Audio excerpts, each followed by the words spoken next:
He had just self-destructed, dragging a demon lord to hell with him in a blinding explosion. Talk about an epic finale. But when he opened his eyes, he found himself back in his dorm room, 10 years in the past, with no demon lord in sight. Talk about a major plot twist. And this was also the time when he constantly lived with failure and the contempt of others. Unexpectedly, he not only came back to life, but also awakened his powers earlier than expected. The real question is whether he can change the future before the first demon lord appears. Let us dive into this brand new series together. In the year 2167, on May 16th, the demon race conquered the last inch of human territory. Humanity had completely fallen. Si Chen lay heavily wounded, gasping for breath amidst a fiery backdrop. 7 years ago, several demon lords suddenly descended upon the world, including one named Lan Yue. Lan Yue sneered, mocking Si Chen as the so-called last hope of humanity, calling the entire race trash that could not even take a hit. Talk about a brutal reality check. Now, Lan Yue ordered Si Chen to fulfill his only remaining value. "Become my food," he said with a sinister grin. Classic villain flex. Lan Yue then fired a blast of energy straight at Si Chen. In that moment, Si Chen's mind flashed to his sister. No, not her too. Comrades, master, everyone he cared about, all the people closest to me, you monsters have taken their lives. He roared with pure rage. Even if it is just for them, I will take you down with me. He activated his ultimate SSS skill, Final Arc Light. Lan Yue suddenly realized he could not move. What is happening? He panicked. Si Chen began to fade away, along with fragments of his memories. Memories of his sister, his master, his parents flashed before his eyes. Mom, Dad, we'll meet again soon, he whispered. As Si Chen slowly dissolved, he regretted not being stronger. Even the demon lord began to disintegrate from the light, snarling about how this lowly race had managed to bring him down. If only I could go back and discover that demon lair earlier. If only I could stop the first demon lord from appearing. Then I would not have lost everything so early. Scene transitions to Si Chen lying in a hospital bed. Si Chen woke up, confused. I am not dead. Where is this place? He saw a sign reading 10 School Medical Department. Wait, what? Had not the world been destroyed? Where did all these people come from? It took a while for him to accept the truth. He had returned to 10 years ago, back to his university days. The system announced the gluttony power fusion was complete. He was back before everything happened.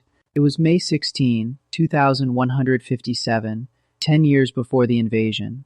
The gluttony power was fully integrated. This was 3 years before the demon lords would descend. He still had time to prepare. 3 years from now, in 2160, the first demon lord, Wrath, would descend and open the Hell Gate. It was Wrath who tore open that gateway, and because of him, all the other demon lords followed, one after another, into the human world. That was the point when everything began to fall apart. Si Chen had lost everyone and everything because of that day, but now he was back in the past. His plan was simple: defeat Wrath before he could open the Hell Gate and prevent the apocalypse entirely. Ever since he woke up, a strange floating panel had been hovering in front of him. He had no idea what these game-like numbers meant. The system displayed his stats, all at 100-0. He had never seen such a system before. He used to rely on his awakened power. Only 1 in 10,000 people could awaken. This school, the National Awakener University, only admitted those with potential. But in his previous life, he had never awakened during his 4 years at university, stuck at the bottom of the totem pole. That explained why he had woken up in the infirmary. Then the system showed him a skill card. Electric Assassin, with abilities like Flash and Electric Blade that boosted speed and inflicted paralysis. Wait, an Electric Assassin? Was not that his exact class from his previous life? He felt a surge of power inside him. Could it be that he had brought his old strength back with him? He decided to test it out and initiated the class switching. Just then, a knock came at the door, and his roommate Ma Long walked in. Ma Long was relieved to see him awake, but Si Chen noticed that his friend could not see the system interface.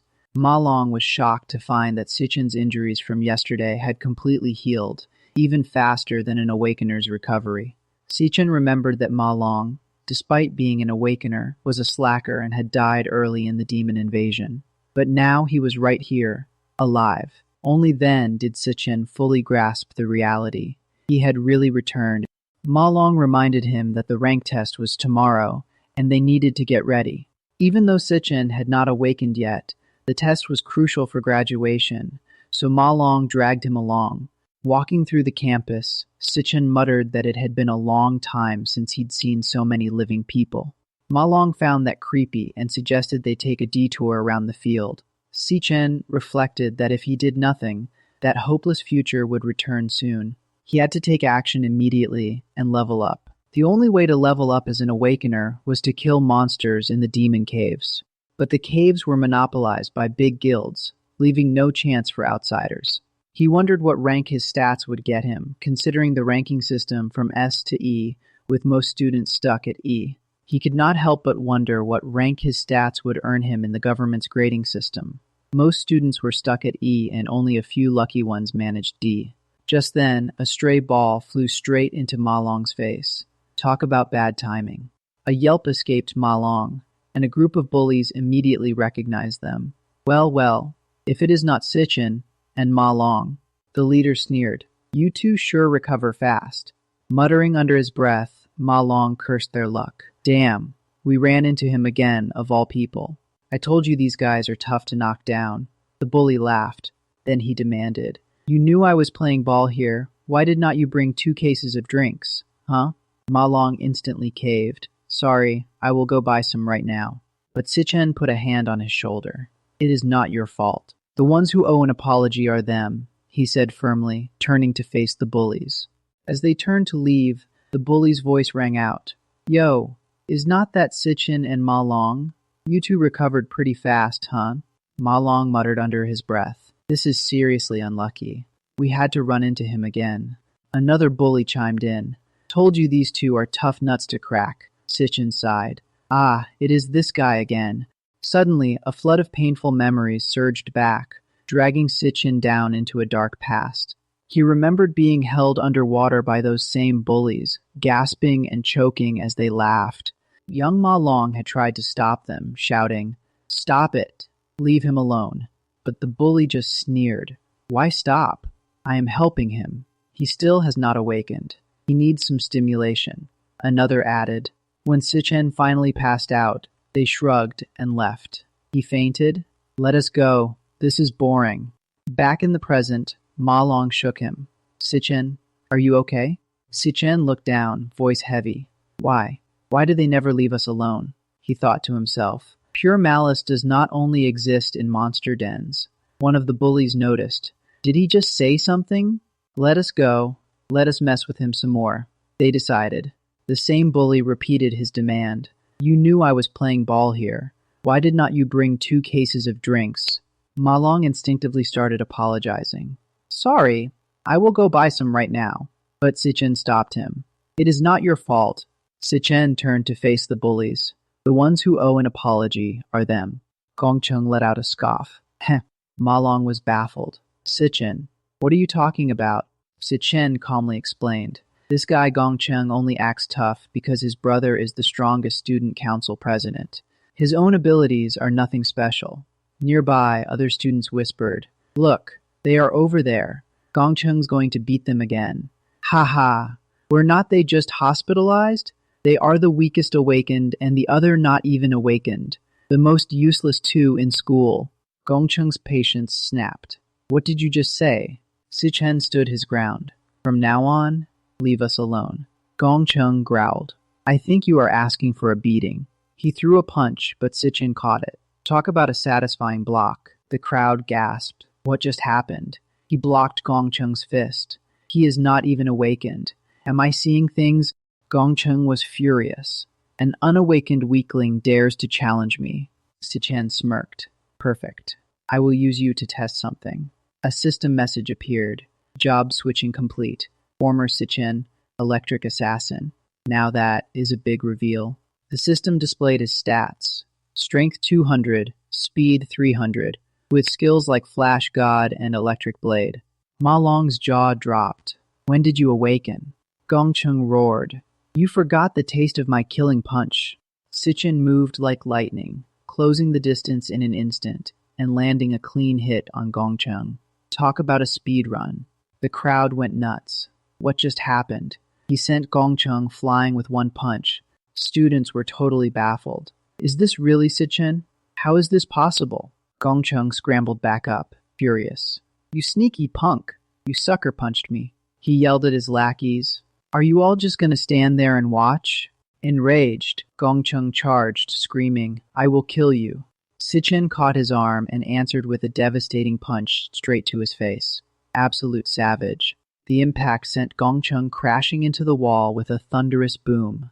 Ma Long stood frozen, jaw dropped. When did he get this strong? He has become such a beast. Ma Long exclaimed, still in shock. Si Chen, calm as ever, analyzed his new powers. Just like before, I can switch to electric assassin mode anytime. Even though my system is only level 1, it is enough to handle low-rank awakened. My tier is definitely above E, but I am not sure exactly what tier yet. And there is another problem. I knocked him out, so why did not the system give me any experience points? He paused, a dark thought forming. Could it be? Ma Long panicked as Si Chen pressed an electrified blade to Gong Cheng's throat. Wait, Si Chen, what are you doing? Si Chen mused aloud. Is the way to gain experience the same as before, leaving everyone on edge? Si Chen pressed the electric blade against Gong Cheng's neck, the crackling energy a clear threat. Just then, Ling Yu, the student council vice president, stepped in, reminding everyone that school was not the place for such extreme punishment, even if Gong Cheng had it coming. She assured them that the bully would not dare bother them anymore. But Si Chen was not buying it, noting how quickly the student council rushed to protect him, though he admitted he was not about to kill the guy. He knew that without a thorough lesson, these types would just keep coming back. Gong Cheng's friends, still shaken by Si Chen's terrifying expression, decided it was best to avoid him from now on, questioning if that was even the same Si Chen. They muttered about how Si Chen and Ma Long were supposed to be the weakest and poorest in the school. Si Chen overheard and repeated weakest and poorest, with a dark smirk. Ma Long burst in, shouting that Si Chen had truly awakened as an insanely powerful electric assassin. He described how Si Chen had wiped the floor with Gong Cheng, and now the bullies did not dare look them in the eye, while Xiang Yu showed up, asking where Si Chen had gone. Ma Long stammered that Si Chen had gone for a run, and Xiang Yu was baffled, questioning why a newly awakened powerhouse would need such basic exercise. Xiang Zuo joked that Ma Long's head had been scrambled, but Xiang Yu insisted they needed to be realistic. He reminded them that all 4 dorm mates were ranked dead last in the grade evaluation. No way around that fact. He bragged that he was 4th from last, which made him the top of their dorm. Xiang Yu went on, stating that each person only gets 1 job class for life, and since he was the only combat-type nuclear mage in the dorm, that was an unchangeable fact. He scoffed at the idea of Si Chen awakening as an electric assassin, claiming he himself felt stronger lately and might even make it into a club, but Xiang Zuo pointed out that tomorrow's evaluation would reveal everything. Scene shifted to the E-level training dungeon. A man emerged from a fissure, revealed to be Palace, the student council president. He declared the training over for the day. He noticed Gong Cheng waiting for him. Gong Cheng complained that Si Chen had bullied him in front of everyone, disrespecting his brother. Palace simply said he understood. He told Gong Cheng he'd handle it. But when Ling Yu asked how, Palace replied that his brother was simply outmatched. Palace asked if Si Chen was really that strong. Ling Yu explained that the school's strength levels were no secret. Only about 10 people had reached D level, and Palace had recruited them all, leaving no way for others to improve. Si Chen's voice echoed in the rain. No one can catch up to your pace. He was shown running with 100 kilograms of weight on his back, covering 20 kilometers. He mused that basic training improves physical strength, which directly correlates with an awakener's limits. But he knew it still was not enough. He recalled how in the year 2160, the Demon King Wrath escaped the dungeon and slaughtered countless humans. His mind flashed to the future where his sister had been killed by Palace, a memory that fueled his resolve. He remembered that Wrath had opened the gates of hell, allowing other demon kings to descend. So his first goal was to kill Wrath, the source of all destruction. He had 3 years before Wrath's arrival, and he needed to grow faster than the Demon King. His phone buzzed, showing a call from his sister Si Chen. He answered, hearing her cheerful voice as she explained her phone had died during a competition. She said she'd just returned to the dorm to charge it. She excitedly shared that if she won the award, they could pay off their rent. Si Chen was deeply moved hearing her voice again after being reborn, and she asked why he was quiet and if it was raining. He thought to himself that he would give everything, even fall into endless hell, to protect this moment. He simply said he had not heard her voice in too long. She was confused, saying they'd just talked 2 days ago, and she'd see him after the competition. Si Chen resolved to train harder, adding 3 more laps, determined to become strong enough to protect everything. Back in the dorm, 8 hours after his return to this timeline, he was getting used to his new body. Under the shower, he felt his body adapt. Though his physical strength was still low, he was younger now, and he needed to think about the key issue. To level up, he needed to enter the dungeons, but they were monopolized by guilds. Most people had no chance to upgrade, so he pondered how to get to monsters and about the gluttony power.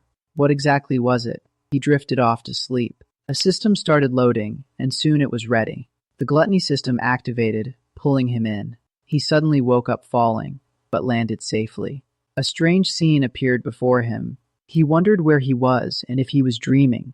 Si Chen's eyes locked onto a towering spire rising in the distance, its silhouette ominous against the strange sky. Suddenly, a horde of grotesque monsters erupted from the ground, their skull-like faces twisted in agony as they surged toward him.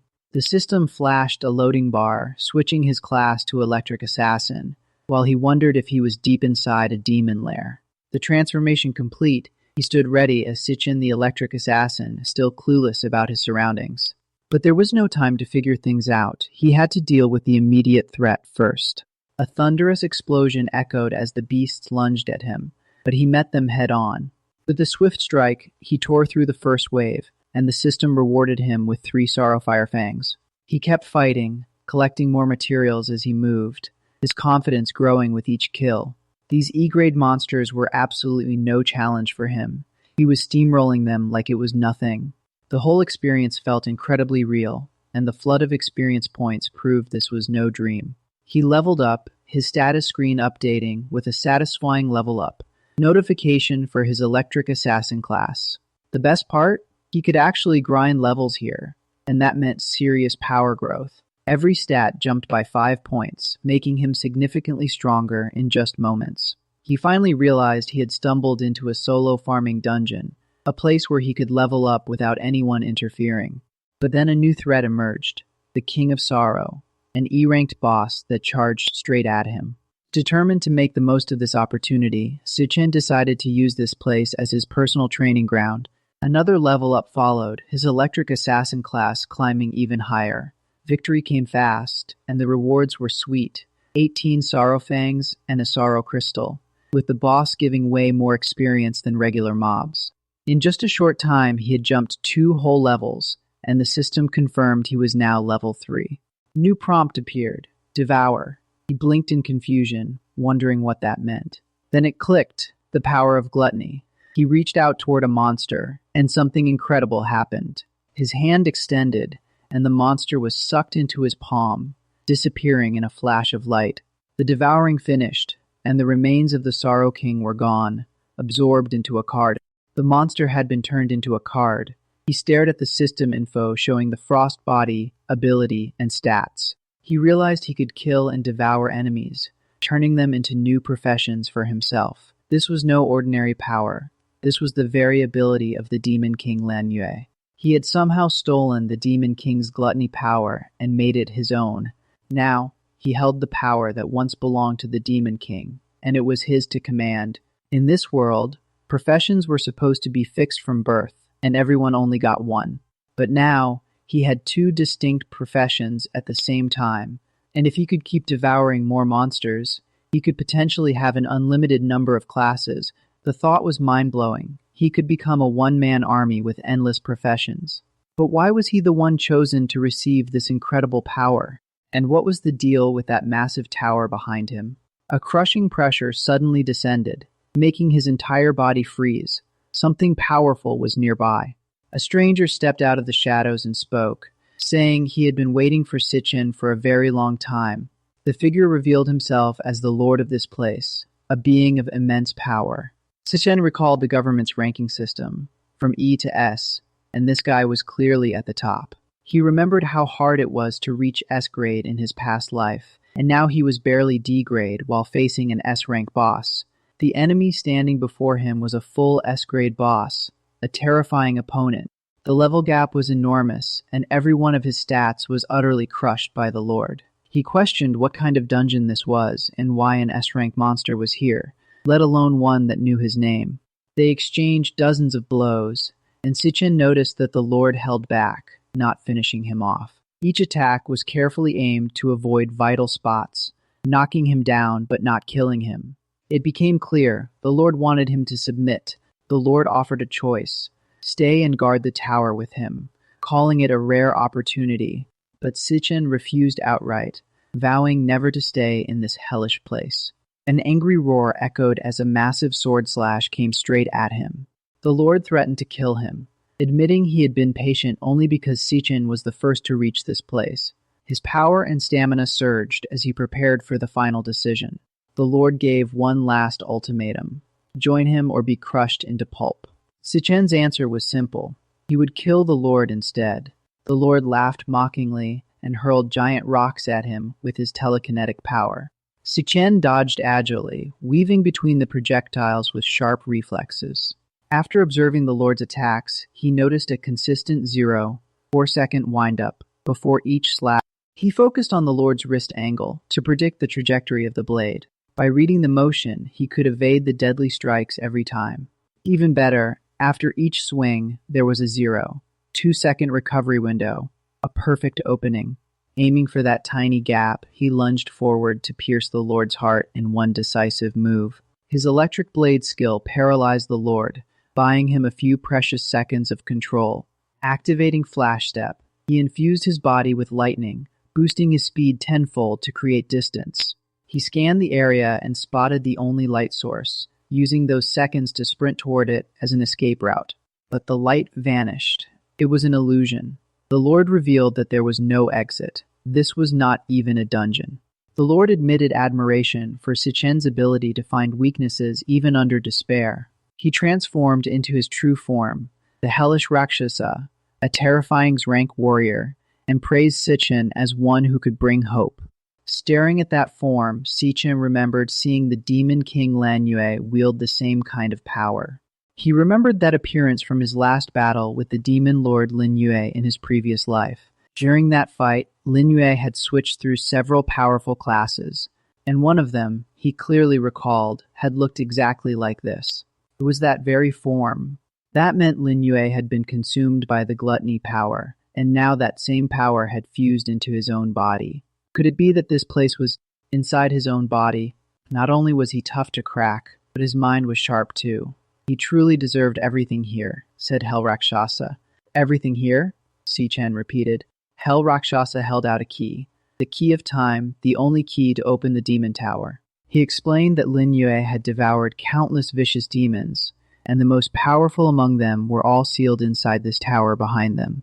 Devour them and grow stronger. Hell Rakshasa urged. Let their power become yours. The system confirmed that Si Chen had obtained the key of time.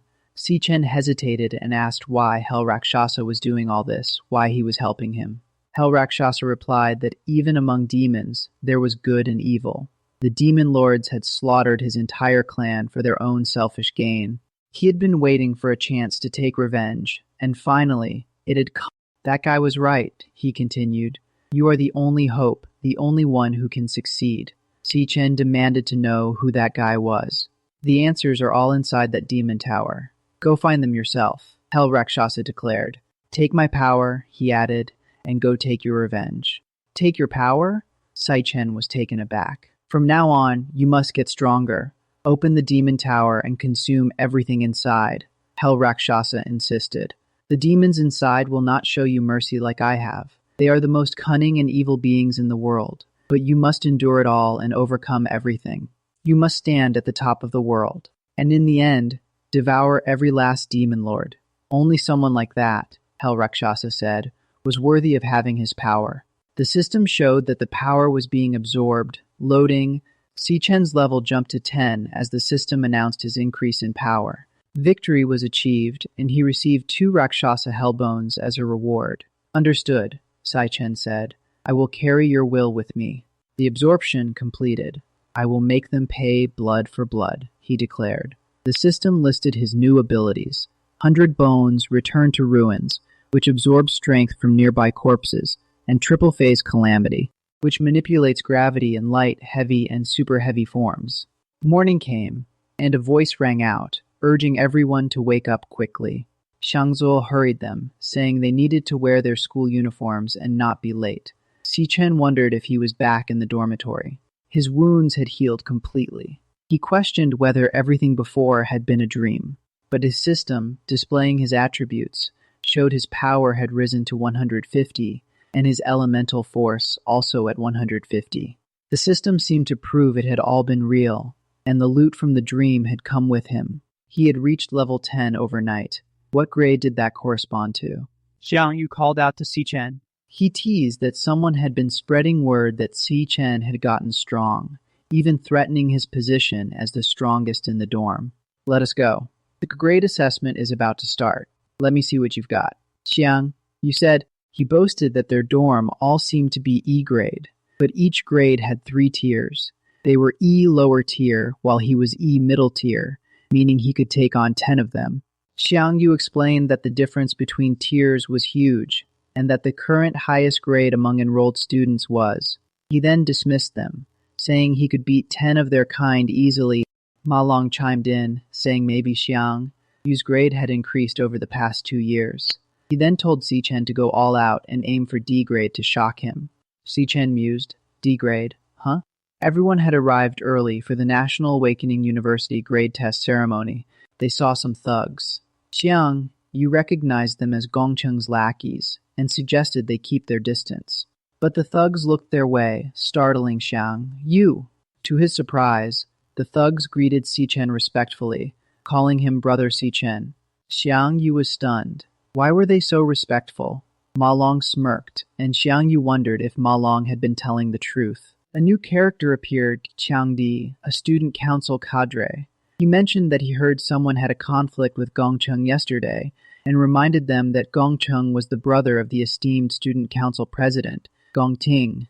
Xiang Yu panicked, recognizing Qiang Di as the president's lackey and a D-grade powerhouse. He and Ma Long wondered why Qiang Di was involved with Si Chen, but the atmosphere felt off. Qiang Di claimed to have a keen sense of smell for true strength. Yet on you, he said, all I smell is the stench of a lifetime spent at the bottom. Are you a dog? What did you say? Qiang Di, stop. I have looked into the situation, and it is Gong Cheng's fault first. Making mistakes means paying the price. Yes, President. With that, Gong Ting and Qiang Di prepared to leave for the grade assessment. Attention everyone, the grade assessment will begin shortly. We'll test in order of student ID. Please come up when your name is called. Let us go. We need to get ready for the assessment. Qiang Di followed, thinking to himself that Si Chen did not seem like a threat. 2 figures watched from above. One asked, "What brings you here today?" "Found someone interesting." "This assessment might be quite amusing," Ling Yu replied. An hour later, the next test taker was called, Xiangzuo. The crowd cheered him on. "Go for it, Xiangzuo. Let me see my true strength," he thought. The grade assessment was conducted in a special magic dungeon, where testers entered alone. Inside the dungeon was a magic heart that absorbed energy. Awakeners had to unleash all their power in front of the magic heart. The magic heart then transmitted the sensed energy through cables to an external device, buzzing softly. The energy was displayed on a screen in data form. More buzzing followed. E-grade mid-tier, recorded. But another data point was still pending. Here it comes. Now for the real highlight. Besides the current grade, the device also measured potential, which indicated the highest grade the profession could reach in the future.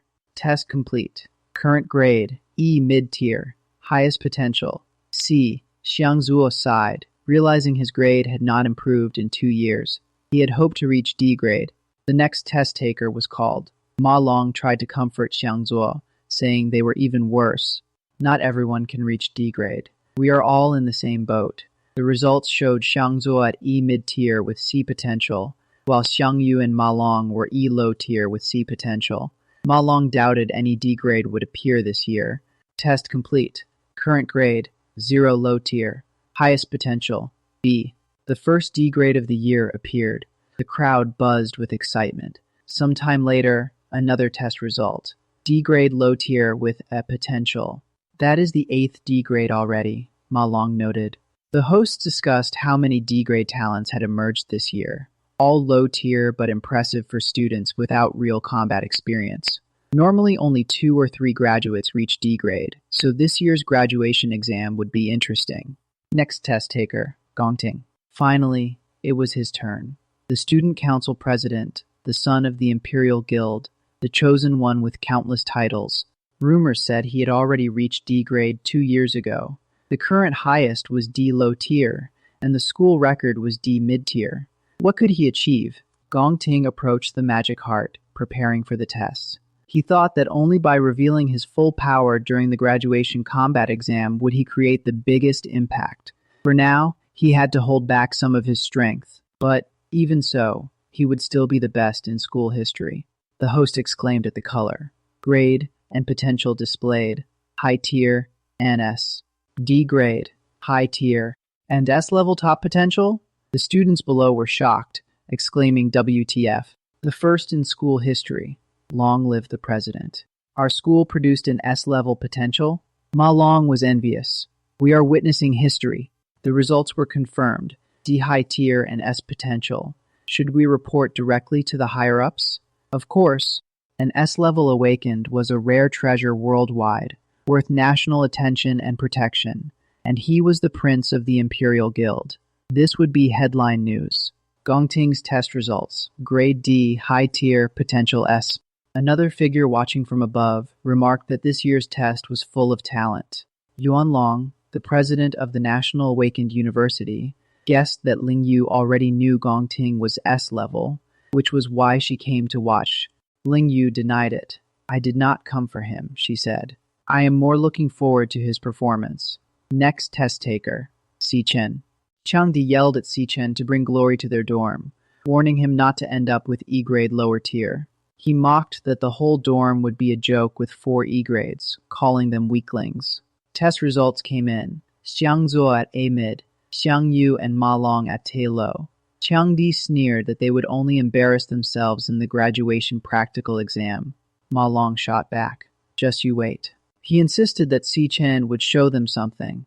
Xiang Zuo quietly wondered if Si Chen could really pull it off. Si Chen stepped forward for the heart test, his expression intense. Si Chen explained that the best path for awakened ones was to join top guilds, and the only chance to prove themselves was the graduation practical exam. He added that teams of up to 10 could be formed freely for the exam.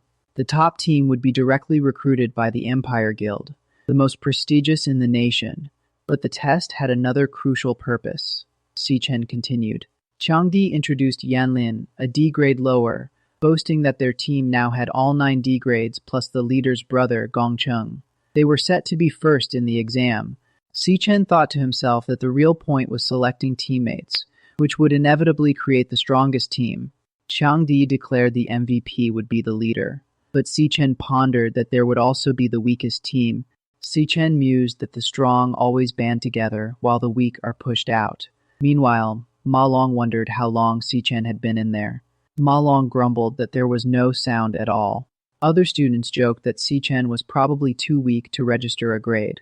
They said the test was basically over. Changdi dismissed the remaining test takers as garbage and suggested going to karaoke since their team was ready. Gong Cheng nodded and told them to gather the team and go. Suddenly, the display for Si Chen lit up. Name, Si Chen. Grade, upper. Potential, unknown. Ma Long shouted in disbelief. D grade, upper. Ma Long gloated that he had been right all along. Changdi stammered. D grade upper. The system announced the result as D upper, but detected an unstable magic heart and recommended a retest. Si Chen realized that using his normal body without a profession, Level 10 corresponded to D upper. The system loaded a profession switch. Sang Wang. The profession became Sang Yan Wang, a 3-star warrior. Si Chen decided to test with his weakest profession. The display flickered and changed to grade C middle. The crowd gasped. Ma Long exclaimed that Si Chen's grade had risen again. Chang Di swore it was bullshit, insisting something was wrong. The proctors were baffled. Why had the grade changed again? They'd never seen this. The system repeated the unstable magic heart warning and requested a retest. Si Chen figured his other professions should be above C grade. The system began loading a new profession. The switch completed. Si Chen, Hell Raksasa. Now, he said, it was time to test his strongest power. A massive explosion rocked the area, and strange phenomena appeared in the sky. Chang Di cried out in shock. Shang Zuo declared that a celestial anomaly was unfolding, and today would go down in history. The proctors whispered that their dorm might have produced a genius who could shake the heavens. One of them exclaimed, "Another S potential." The display surged from S to SSS. Then the system warned of an error. Potential value undetectable, beyond system capacity. The proctors panicked, fearing the magic heart had overloaded. They hurried inside to check on the student. A proctor asked, "Are you all right?" Another exclaimed that the magic heart was dead. A proctor speculated that it might have been used too long. Si Chen thought to himself that he had accidentally pushed too hard and killed the magic heart, but there was an unexpected benefit.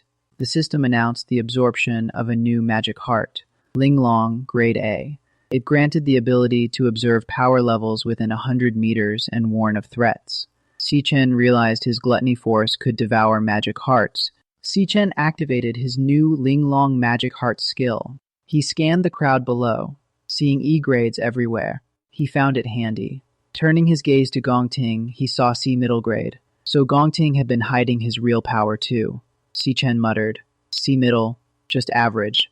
The proctor announced regretfully that the magic heart had died, so the test had to be suspended for today. The proctor said Si Chen's results might be erroneous, and that they would report to superiors. The remaining students should come back tomorrow. Ma Long refused to believe it was wrong, declaring Si Chen a genius. Xiang Zuo asked what the great man wanted to eat. Ma Long suggested heading back to the dorm. Chang Di lashed out, calling Si Chen a nobody who somehow got C grade and S potential, but now he'd broken the magic heart and delayed the remaining students. He demanded that Si Chen take responsibility. Si Chen thought to himself, "This guy never lets up. Should I just take him out?" Gong Cheng commanded, "Chang Di, stand down. Do not be rude to our teammate." Chang Di was stunned. "Teammate." Gong Cheng extended an invitation. "Join my team for the graduation practical exam." Gong Cheng confidently stated that the highest score in history would be theirs. The other students buzzed with chatter. Chang Di was furious, realizing that if Si Chen joined, someone would have to be kicked out. How could he explain this to his brothers? Joining Gong Cheng's team meant guaranteed first place in the graduation exam. So many of his buddies could not even get in with bribes. So what made Si Chen so special? But Gong Cheng had personally spoken. Chang Di had to give face. Suppressing his anger, he forced himself to welcome Si Chen. Si Chen flatly refused with a single not interested. Chang Di could not believe it. "Do you know what you are saying? Our team is the strongest in the school." But Si Chen just said it had nothing to do with him. Si Chen called him too noisy and told him to never bother him again. Si Chen turned to leave. The onlookers were stunned. He dared to turn down Gong Cheng.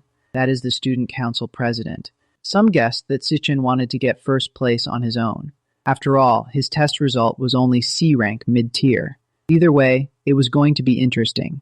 Ma Long and Xiang Zuo could not stop laughing. He was so arrogant up there. Si Chen's got guts. Gong Cheng just shrugged it off. No matter. It seems Si Chen has his own plans. Principal Yuan Long lamented the missed team-up. He had been hoping for a new school record this year. Ling Yu thought it made things more interesting. Gong Cheng added that he'd been born with a silver spoon, so this rejection was an open challenge. Ling Yu warned that their president was no pushover. Chang Di sneered, saying the test must have been flawed to give Si Chen that rating. He did not really deserve his C rank. Gong Cheng considered the possibility that the test was accurate. Even then, with only a 1 in 100 million chance, He would not let anyone take his first place. Jiang offered to teach Si Chen a lesson, pointing out that Si Chen was just a student without real combat experience, while they were elites who had secretly fought in dungeons many times.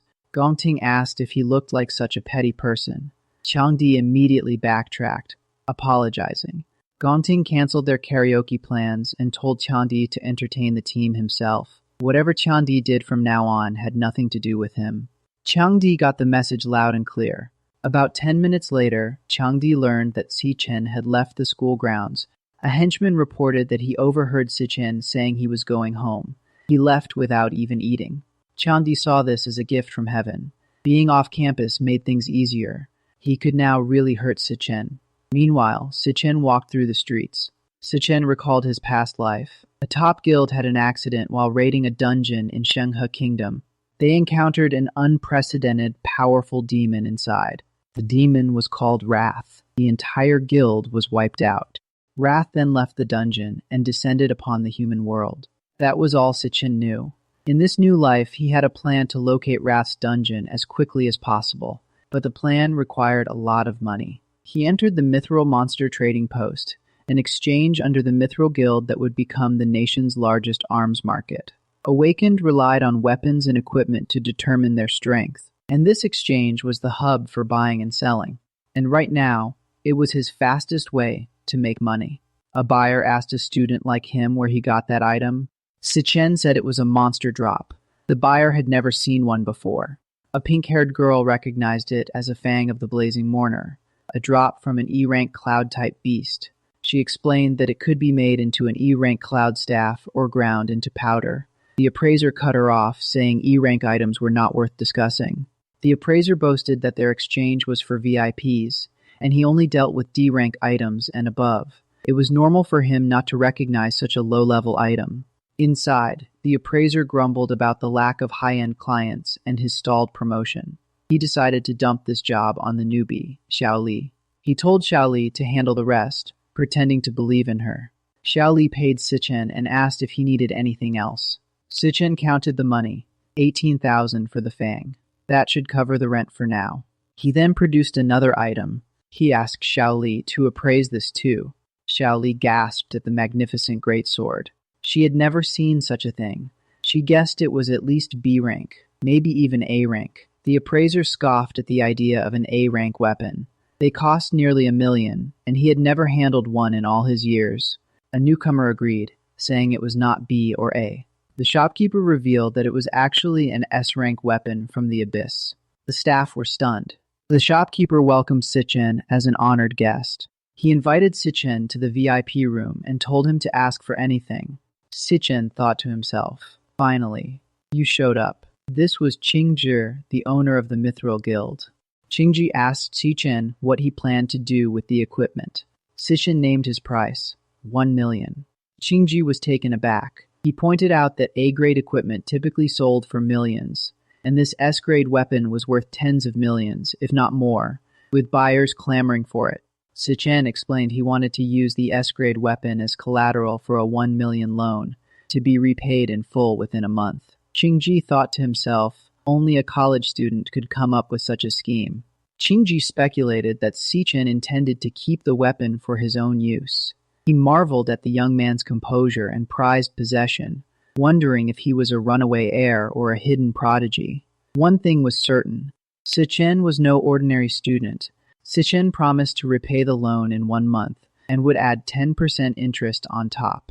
Qingzhi sent his assistant Xiaoli out of the room and leaned in.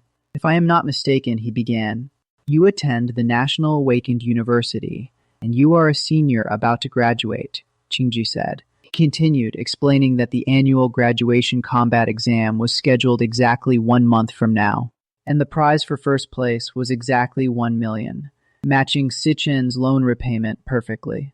"I will venture a guess," Qingzhi said. "You are confident you'll take first place, are not you?" Qingzhi reasoned that if Si Chen could wait a month for the prize, he would not be mortgaging his weapon now. He must be in urgent need of the money, and this was his last resort. Qingzhi made a counteroffer. He would give Si Chen 1.5 million in cash immediately, with 0 interest for 1 month. "Consider it a gesture of friendship," Qingji said, extending his hand. You can trust me to keep everything confidential, Qingji assured him. But if you have future deals, please consider our exchange first. I will give you the best rates. Si Chen was impressed. From just a few hints, Qingji had figured out his situation and motives. Instead of exploiting his urgency, he had offered better terms to build a long-term partnership. No wonder, Si Chen thought, that in the future, Qingji would turn the Mithril Exchange into the world's leading trading hub. Si Chen knew he could not defeat the Zai himself. He needed to find trustworthy allies. The handshake sealed their agreement. The magic contract is complete. The money is in your account, Qingji announced, and a notification chimed. By the way, Qingji added, you've mortgaged your best weapon. What will you use for the exam? I can lend you some equipment if you need.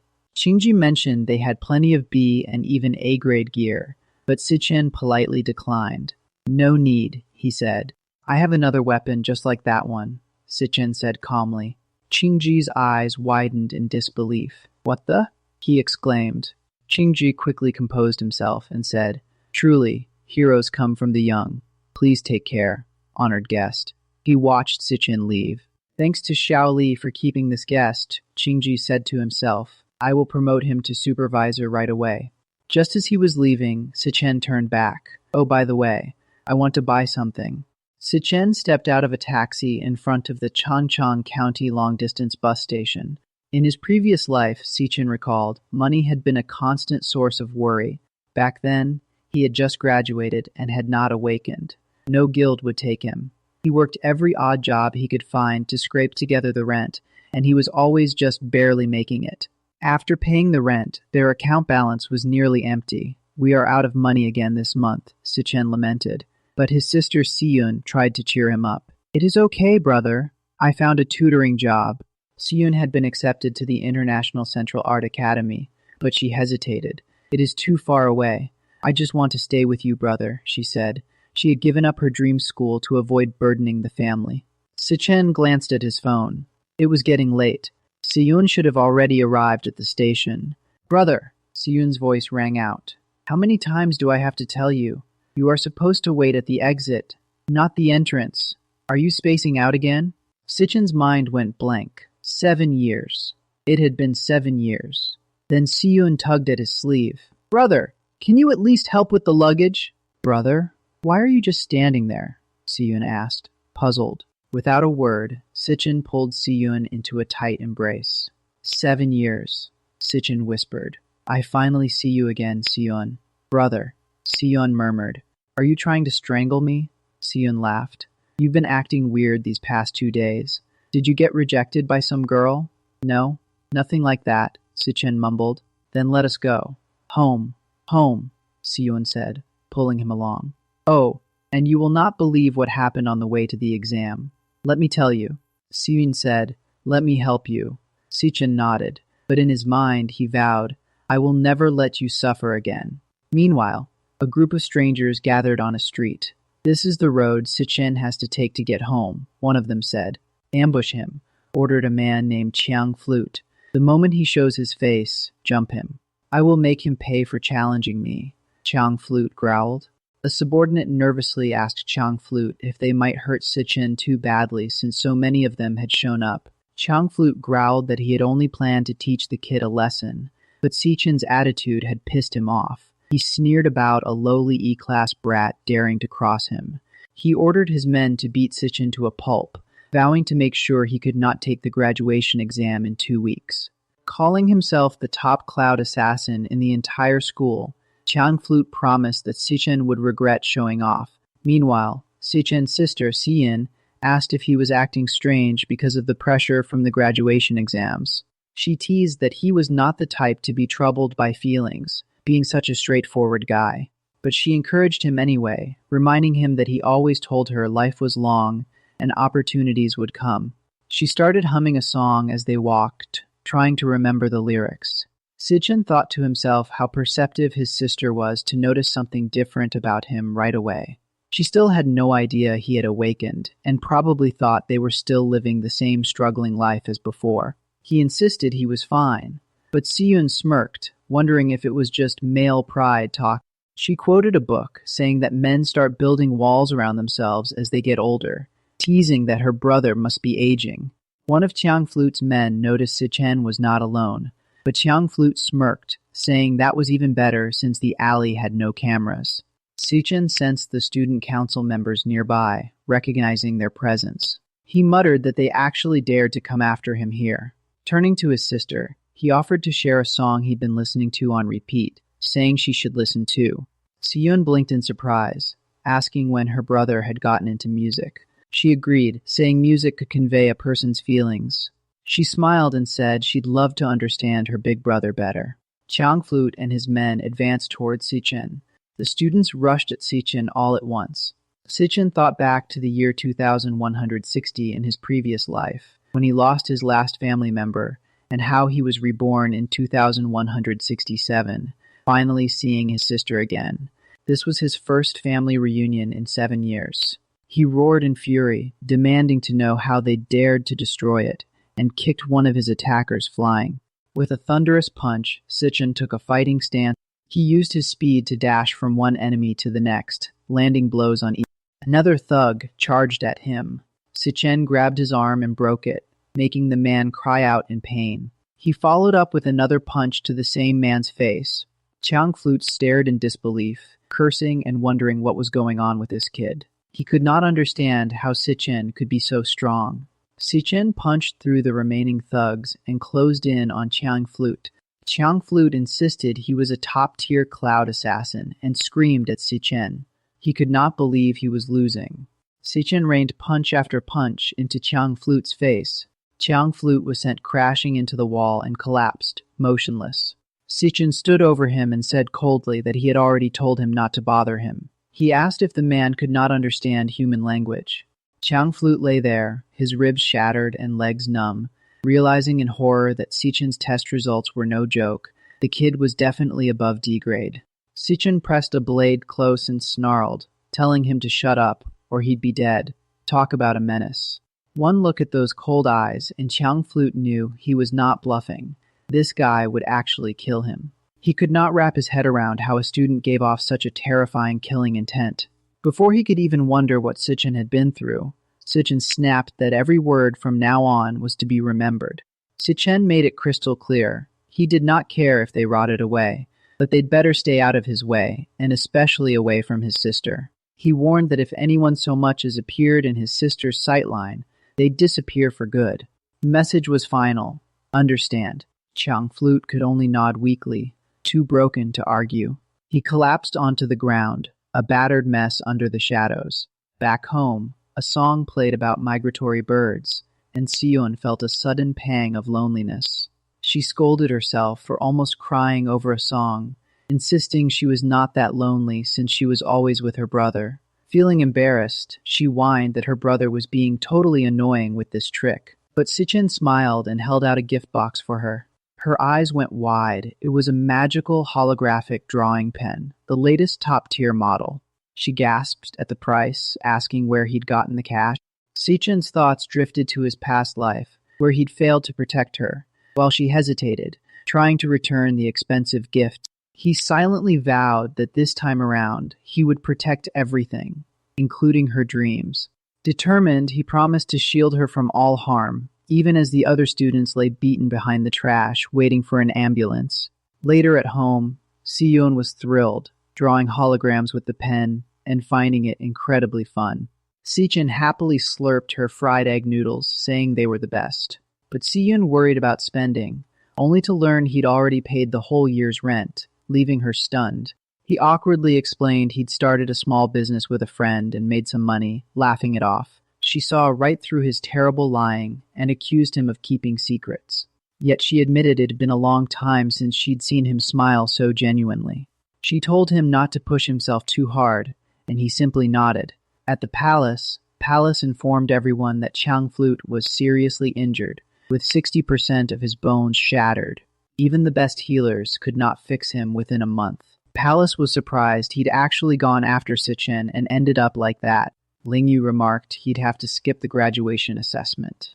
Palace shrugged it off, saying his team just lost an incompetent burden. Gong Cheng, the employment office director, muttered about it being Si Chen again. He confirmed the internal test results showed Si Chen was C grade, higher than anyone else in the school. He told Palace that Si Chen was the only one with a higher grade than him. Gong Cheng warned that the vice chairman was coming to watch Palace's performance, so no one was allowed to steal the spotlight. He offered to let his niece fill the vacant spot in the court team if necessary. Palace told him not to worry. Privately, Palace wondered whether they really thought he'd used his full power in the test. He promised that during the practical exam, he'd show everyone who was truly strongest. He declared with confidence that he'd prove he was number one. Late that night in the male dorm, Si Chen reviewed his progress. He'd completed a 100 0-kilometer weighted run, solved the money problem, and felt everything was on track for his plan after graduation. Next up, win the $1 million scholarship at the graduation assessment to pay off his loan to Qingji. He needed to keep that contract since he'd need Qingji's help later. With less than a month left, he aimed to level up as much as possible. He got ready to push his limits. The system booted up, and the Gluttony System was now online. Si Chen approached the towering gate of the magic tower, its red light casting an eerie glow. He recalled that even his weakest class, Sorrow Flame King, tested at C grade. But his strongest class, Hell Asura, had overloaded the system, its potential undetectable. Though it was S grade, he could not fully harness it yet, and the other two classes remained unknown. He pulled out the SSS grade time gap key, the only key to the tower. As he unlocked the gate, he wondered what the tower held for him. Time to test it. Stepping through, he was utterly stunned by the sight before him. The scene switches to a new realm called the Falling Star Wasteland. Stepping through the gate, Si Chen's eyes widened in shock. He immediately felt the crushing weight of 10 times normal gravity. Talk about a grind. The entrance vanished behind him, meaning he'd have to clear this floor's boss to get out. With this gravity, he could barely bring out 30% of his power. He knew he had to adapt quickly. Suddenly, a spectral lion materialized before him, displaying its B-rank warrior class. As Si Chen struggled to stand under the immense gravity, the system notified him of a class swap. He switched to his electric assassin class, boosting his speed and agility. "So you are the enemy on this floor," he muttered, eyeing the beast. The lion lunged at him with incredible speed. Si Chen dodged nimbly, but his body felt heavy.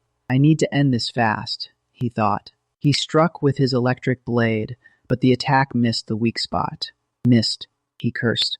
The high gravity was severely hampering his speed and accuracy, and the lion pinned him down.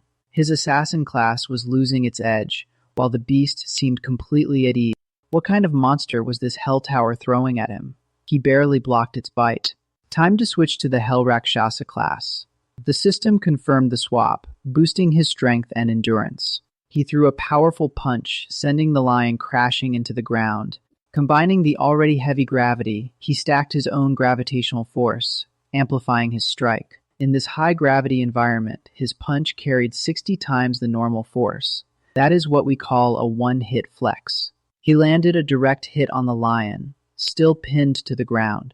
"You will not stop me," he roared, activating his super-heavy mode. Finally, the lion was defeated. Si Chen gasped for breath as the system rewarded him with a phantom lion bone. He gained 12, 0 experience and leveled up, his stats increasing.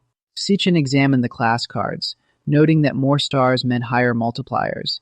The Hell Rakshasa had more stars, so it was overall stronger than the Electric Assassin, but he'd still gone all out against a B-rank monster. It seemed both his current classes were stuck below B rank. He wondered why the system did not show a Devourer option after killing this monster, and the door to the next floor did not appear. Could it be? He wondered. Suddenly, a black hole materialized behind him, with a low hum. From within the black hole, countless eyes stared at him. Is the real Lord not even here yet? He realized a pack of lions leaped out from the void. He'd just exhausted himself, killing what turned out to be a mere minion. Oof. The lions swarmed him, biting and tearing. In that moment, he understood the Hell Rakshasa's warning. Once you open the door, endless pain awaits. But I must endure.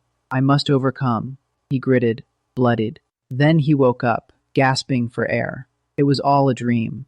Every tear, every fracture felt agonizingly real. There are no shortcuts to power, he reflected. This lonely, hellish path has just begun. The scene shifted to the National Awakened University's auditorium, where the 2,157 graduation exam team formation ceremony was underway. Students buzzed with rumors that high-ranking guild members would be watching this year. No wonder they changed the rules this year, one student said. Each team needed at least 5 members, with one at E-rank upper grade. Is this for entertainment? Another wondered. A teacher coughed for attention. Gong Cheng declared that all students' rank info had been sent to their wristbands. He instructed everyone to check and form teams quickly.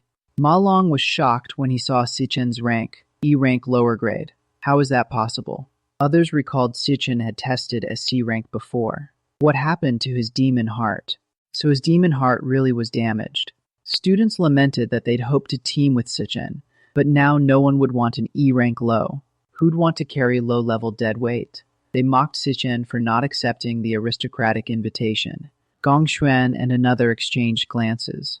My useless nephew, when will you learn to use power and human nature? He thought. Uncle will teach you. Your opponent will not even get to compete. Gong Xuan urged everyone to form teams quickly, and a wave of students immediately swarmed Gong Ting, begging for a spot. Please let me join your team, they shouted, practically fighting for a chance. Some boasted about their student council experience, others promised not to hold back, and one even offered to be his dog. Talk about desperate. But one of Gong Ting's minions shoved them back, announcing they could only add one more person. Half an hour later, a few teams had managed to form on their own. One group cheered, pumping each other up for the upcoming exam. Meanwhile, Ma Long reported the bad news. No one wanted to join their team. Xiangzuo pointed out they only had 4 people, worried they might not even qualify. Ma Long found it suspicious that Si Chen's rank was so low, and that they still needed an E-rank upper to even participate. It felt like someone was deliberately targeting their dorm. Si Chen explained that the graduation exam was their only chance to show off, and the number of monsters would scale with team size. He added that more members did not guarantee a higher score, so nobody wanted to team up with low-ranking students. Ma Long realized the 3 lowest E-rank lowers were all in their dorm. A student approached Jiang Zuo, offering him a spot and mocking his dorm mates as trash. Si Chen thought they might be completely abandoned and lose their qualification, but Xiang Zuo refused, saying they had promised to team up together. The other students scoffed, saying they only wanted him to fill numbers, but Xiang Zuo shot back, "Do not look down on people." Ma Long panicked as nearly everyone had formed teams, and they were still one person short. Silently, Si Chen glanced over at Gong Xuan, who was checking levels. He noticed Gong Xuan was C-rank mid, and realized he was from the same Gong family as Gong Ting. Si Chen figured the rule change was meant to sabotage him, but he was determined to participate no matter what.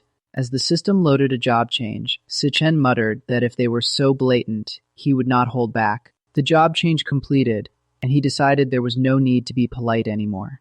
Si Chen mentioned that proving strength was not limited to tests, and Ma Long nervously asked what he was planning. Si Chen brought up the school tradition of 1v1 challenges anywhere, and the crowd started murmuring. He explained that while challenging was provocative, it was the most direct way to show real power, and while many would refuse, Gong Ting would not. Si Chen confidently stated that Gong Ting would accept the challenge. A close-up showed Si Chen's determined expression. He reasoned that if he could defeat Gong Ting, strong players would want to join his team. Suddenly, Ling Yu appeared and asked if his team still needed members. She claimed she had reached D rank in middle school and would not drag them down. Xiang Yu and Ma Long were stunned. How did Si Chen end up with Ling Yu? Gong Xuan's minion was confused, and Gong Xuan himself looked shocked. The students gossiped about Ling Yu being a transfer student from Shena Kingdom, a mysterious genius. Gong Xuan protested that as a transfer student she was not eligible, and that she had not even taken a rank test. He demanded proof of her current rank, claiming her participation was against the rules. Principal Yuanlong suddenly appeared, agreeing with Gong Xuan, and Ma Long yelped in surprise. Even Gong Xuan was surprised the principal showed up. The principal asked Ling Yu why she, a temporary exchange student, wanted to join the commotion. Si Chen wondered how the principal, a warrior, could teleport. The principal argued that Ling Yu's participation would break fairness, and Ling Yu feigned disappointment. Si Chen used a skill to scan both the principal and Lingyu's levels, but he could not read either of their ranks. Gong Cheng doubled down, insisting the school's reputation was built on following rules. The principal stated the school's mission, to train top awakeners and give them the best stage. He called the graduation exam a major turning point in students' lives. He added that if students lost their chance due to strange reasons, the school could not bear that responsibility. Gong Cheng grew paranoid, wondering if the principal knew about his tampering. He suspected the principal and Lingyu were working together to help Si Chen. Deciding not to push it, he backed off. He thought to himself that Gong Ting should still win easily, with Si Chen stuck with 3 low rankers. Publicly, Gong Xuan admitted an oversight in the team formation rules. He announced that teams with fewer than 5 members or without an E-rank upper could still register, declaring the exam open to everyone. Si Chen's team celebrated, and they elected him captain. The principal remarked to Lingyu that her interest in Si Chen was stronger than he thought. He compared the 2 teams. Gong Ting's strongest in history versus Si Chen and his 3 low-rank roommates, curious about their demon cave choice and final score. The host announced that captains could now select their demon caves. To everyone's surprise, a team had already submitted their choice. The students realized it was Si Chen's team. They gasped. They chose Ma Long and Jiang. You stopped Si Chen, yelling that he was crazy and asking if he knew what he had picked. The graduation combat assessment was the students' first real team entry into an actual monster lair. Scoring system was brutal. 100% completion gave a full 10 points, but every monster left alive cost a point, while taking down the boss earned 20, and finishing within an hour got another 20, with a penalty every 5 minutes after. Different dungeon levels had different difficulty multipliers, so an F-level dungeon could only net a maximum of 75 points. An E-level dungeon, on the other hand, theoretically allowed a perfect score of 100, and the winning team would all receive offers from the Imperial Guild, with the MVP getting a management position and a cash prize of 100,000. Talk about a serious motivator. The commentators noted that the school's historical high score was 90 points, set by a former genius who is now the Imperial Guild's leader, and that an E-level dungeon required at least 3 D-rank awakened individuals to clear. Suddenly, a notification popped up. A team had already submitted their dungeon selection, and it was Si Chen's team, of all people, who had chosen a D-level dungeon. Bruh, did he really just do that? The system confirmed. Si Chen's team had selected a D-level lair, pending teammate confirmation. The commentators lost it, yelling that no graduate had ever cleared a D-level dungeon and questioning if Si Chen had lost his mind. Xiangzuo sat on the ground, panicking and muttering that he could not believe he was stuck with such a crazy teammate. A notification popped up for the team members, asking if they agreed to join the D-level mission, with Xiangzuo already wondering if it was too late to back out. Ma Long tried to reason with Si Chen, emphasizing just how dangerous a D-level dungeon really was. But Si Chen simply replied with a calm, "Yes, I have thought it through." Another notification chimed, confirming that Si Chen's team had submitted their D-level choice, with all members agreeing. The commentators went wild again, shouting that another team had also picked a D-level dungeon, promising some serious fireworks this year. A girl from Palace's team sneered, calling Si Chen's group a bunch of clueless wannabes who did not know their place. She mocked them, saying they were just trying to grab attention, since they knew they'd be last anyway, and warned their teammates to bail while they still could. Ma Long noticed the unshakable look of determination on Si Chen's face and wondered when he had developed such an inner strength. He recalled that throughout college, Si Chen had always been the one relying on him, but now it felt like the roles had flipped. Still, Ma Long clicked agree, deciding that after 4 years together, he would see this through to the end. Xiang Yu shrugged it off, saying that since they were probably doomed to fail anyway, they might as well experience a D-level dungeon for the novelty. Xiangzuo complained that he was supposed to be the dorm leader, yet here he was trailing behind everyone else. But in the end, he also agreed, cursing that since graduation was around the corner, he might as well go all in on this madness. The system confirmed the submission. Si Chen's team officially locked in their D-level dungeon choice. Si Chen apologized to his teammates, admitting he chose the D-level dungeon to win the MVP and drag them into this risk. Then he declared, "Let us go for the highest score together." From behind him, Palace's voice rang out, claiming the MVP for himself. Palace sneered, saying there could only be one strongest person in the entire school. Lingyu watched, noting that it was the first time she had seen such a fierce expression on Palace's face. She realized the rivalry between these two had finally come out into the open. Principal Yuanlong remarked that youth was fearless, but Lingyu warned that even with a C-rank class, soloing a D-level dungeon was impossible. She explained that while D-level had a multiplier of 3, theoretically reaching 150 points, its difficulty was several times that of an E-level. Given their team's current strength, Lingyu considered their choice far from optimal. Yuanlong agreed, noting that only half a month remained before the actual assessment. He doubted they could make any significant improvement in such a short time, hoping Si Chen's team would at least put up a decent showing. With 17 days to go, the countdown began, and Si Chen had his friends running endless drills. Ma Long complained that everyone else was in the training rooms practicing elemental control and monster simulations, asking why Si Chen was making them do pointless physical exercises. He rattled off the drills, dodgeball, shuttle runs, and long-distance sprints, snarking that the graduation test was not a triathlon. Si Chen explained that at this stage, practicing elemental power or virtual combat was meaningless, as it was all just theoretical. He continued, "When you enter an unknown lair and face monsters you've never seen, fear and uncertainty will hit you like a flood. What decides your fate is not the theory you recall, nor some last-minute combo move, but your instincts. That is why we are training stamina, explosive power, and reaction time to hone your physical instincts." He added that the school's simulations had extremely limited practical use, and only real dungeon experience could truly prepare them. But Si Chen pointed out that the training dungeons available for real combat were off-limits to ordinary people, reserved for those who were already privileged. He said the elite would do anything to widen the gap, keeping themselves forever above others by using those training grounds. From the moment they were born, Si Chen began. They've had things that ordinary people spend their whole lives chasing and never attain. Xiangzuo asked, "So what are we, who have nothing, supposed to do?" Si Chen replied, "Enter the Imperial Guild with the highest score and transcend the class divide. The graduation exam is our only chance to overtake them on the last curve," he declared, and he promised his team, "I will give it everything I have got. We will win." With only 15 days left until the exam, Chen threw himself into brutal training inside the Dream Tower, grinding through the Starfall Wasteland day and night. The next 10 days blurred into a crazy training montage. He'd push himself in the tower all night, then wake up to lead his team through morning runs on the track, with Ma Long barely able to keep up after 5 laps. Back in the Imperial capital, another team was also slicing through monsters to prep for the big day. 5 days out, and Chen's squad was in full grind mode.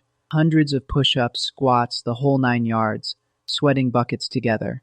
With only 2 days left, Chen finally hit level 16, unlocking the Killer Lightning Assassin class. Talk about perfect timing. 1 day to go, and with a fierce look, Chen declared that the real fight was about to begin.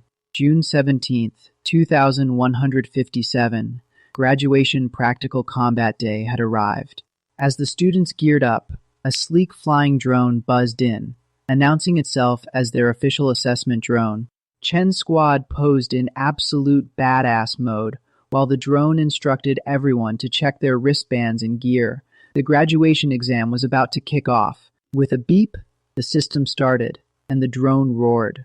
Let the exam officially begin. Over at the National Awakened University Administration Building, Principal Yuanlong greeted an old friend. Long time no see, Guild President Gong Lin. Gong Lin nodded politely, saying the principal had been waiting long enough. Upstairs, students gawked at the scene below, whispering about the legendary founder of the Imperial Guild, then wondering who was in the car behind him. Someone important enough to be personally invited out by both the principal and a guild founder. The door swung open, and gasps filled the air. It was Carl Cavendish, vice chair of the World Guild Alliance. "No way, the vice chair. Here at our school," one student muttered that these VIPs were a once-in-a-lifetime sight. No wonder the entire office area had been cleared out today. The chatter grew. The Guild Alliance is the most powerful organization in the world. If we can catch their eye, even just making contact could skyrocket our lives. Principal Yuan Long then suggested they move inside since the live broadcast of the graduation exam was about to start. Inside the building, Gong Cheng announced that 184 students had signed up for the final practical exam. Forming 28 teams, he broke down the dungeon choices. 23 teams chose F-rank dungeons, 3 teams went for E-rank, and 2 teams actually picked D-rank. Sigrid, the Guild Alliance secretary, raised an eyebrow. Wait, some teams chose D-rank? That is dangerous even for professional guilds, she said, looking concerned. She pressed further, asking if the school had properly explained the risks, because D-rank dungeons are no joke, even for pros. Gong Cheng assured her they had briefed the students thoroughly. Most of them are low-ranked E-class, barely able to handle F-rank mobs, he explained. Inside an F-rank dungeon, a student named Jiang, an electric warrior, was fighting, but Gong Cheng added that even there, facing a boss would be a real struggle. He elaborated. Bosses are way stronger than normal mobs. Students have to go all out just to beat an F-rank boss. But E-rank dungeons were a whole different ballgame. The scene cut to 1, with the mood instantly tense. In an E-rank dungeon, every single mob was as strong as an F-rank boss. The screen showed a monstrous stag beetle spider, an E-rank assassin, Gong Cheng stated flatly. For most students, clearing an E-rank dungeon was essentially an impossible mission. Sigrid asked about safety measures if students got into danger, and Gong Cheng reassured her. Students are our most valuable resource.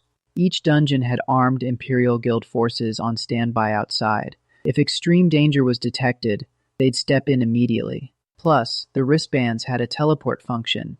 Any student who yelled, "I give up," would be instantly yanked out. As if on cue, a bunch of terrified students were teleported out, screaming about how scary it was. Sigrid noted that despite all that, 2 teams still chose the harder D-rank dungeons. Looks like your school is full of talent. Let us see what they can do, she said with a smirk. Gong Cheng agreed, curious to see how long they'd last. He snorted, predicting those kids would bail out in minutes. Back with Chen's team, they stood in the snow, staring at a massive creature. What the hell is that thing? Ma Long yelled. A grotesque bat monkey face appeared, and Ma Long shuddered. That is seriously creepy. Chen identified it. Foolish bat monkey, a wind-type monster. They attack in groups and dive fast. Watch out for their swoops. Suddenly, the bats dove straight at them, and Chen shouted, "Here they come."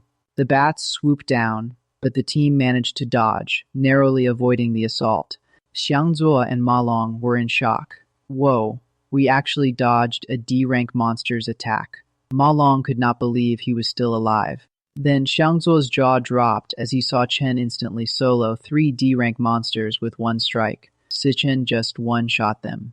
Si Chen coolly told them that they were not strong enough yet, and to just focus on staying safe.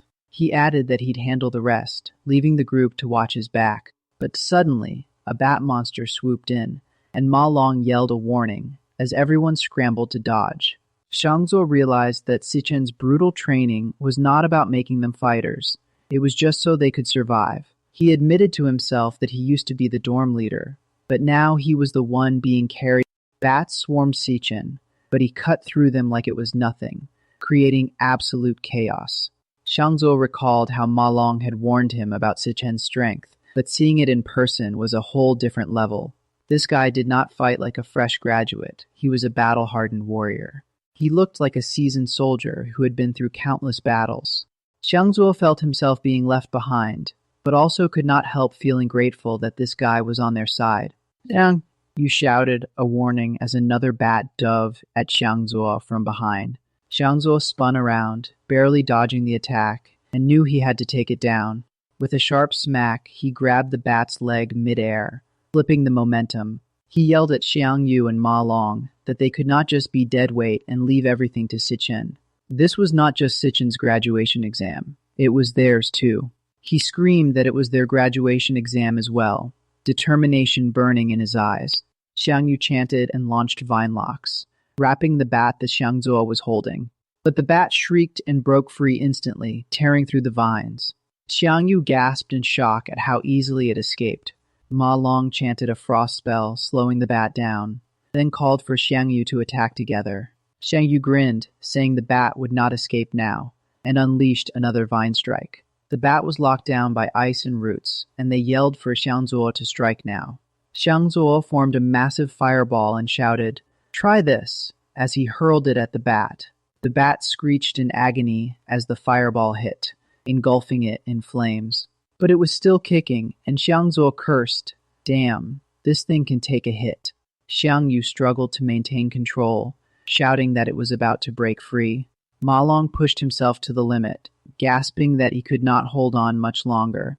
Xiang Zuo decided it was all or nothing, gathering a massive ball of fire above his head. With a roar, he unleashed his ultimate skill, Nuclear Mage. Combined explosive fireball, causing a huge explosion. A small drone flew in, announcing their victory. "Congratulations. Ghost Bat Monkey defeated." Xiang Zuo panted in disbelief. We actually killed a D-rank monster." He turned to Si Chen, showing off the reward. "Hey Si Chen, you see that? Ghost Bat Monkey Finger Bone. One piece." He could not help but brag. "Piece of cake." Si Chen gave a nod of approval, saying, "Good job." And the drone added that all monsters in the cave were cleared. Gong Cheng, the placement director, watched in disbelief, muttering, How? How is this possible?" He could not accept that these inexperienced rookies had taken down a D-rank monster. But Kawen, the vice chairman of the World Guild Association, smiled, saying the young man performed quite well. He added thoughtfully that the boy looked a lot like an old acquaintance of his.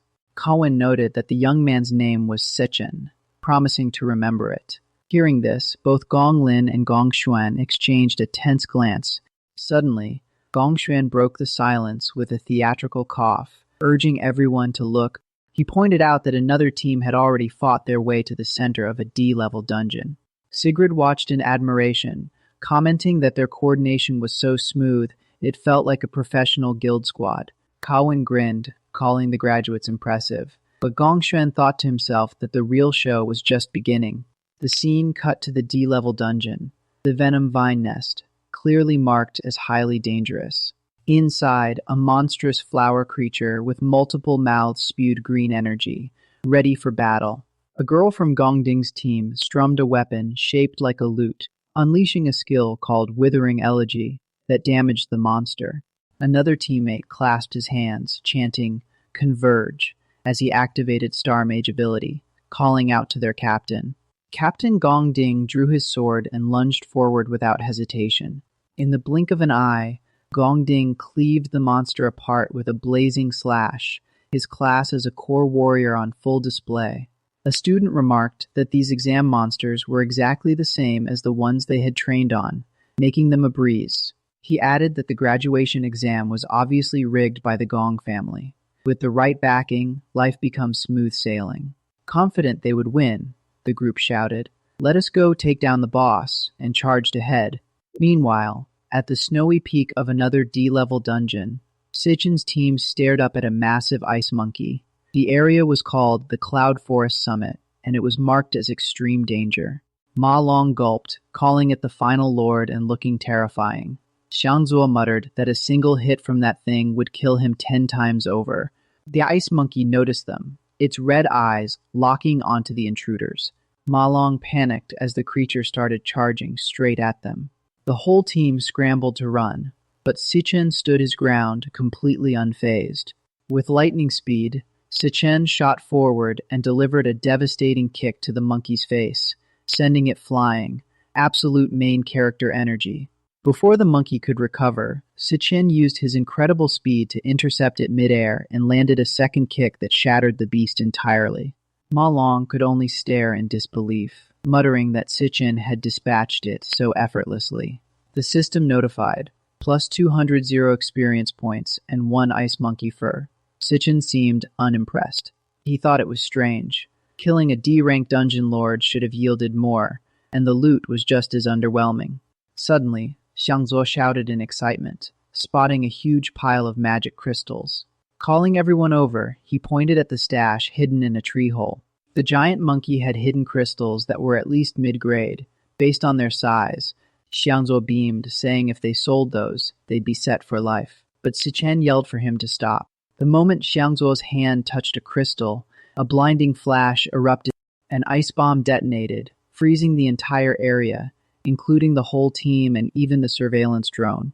Outside, the monitor displayed no signal for Si Chen's team, their feed completely lost.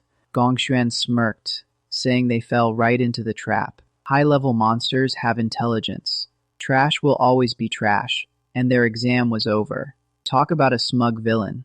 Cohen expressed concern about the students' safety, and Gong Cheng quickly agreed, suggesting the guild should intervene and call it quits. But Yuan Long, the university president, told them to wait. He pointed out that their wristbands were still transmitting vitals, and everyone was alive and well, with no surrender signals. The choice, he insisted, should be the students, alone. Gong Lin looked visibly unhappy with that decision.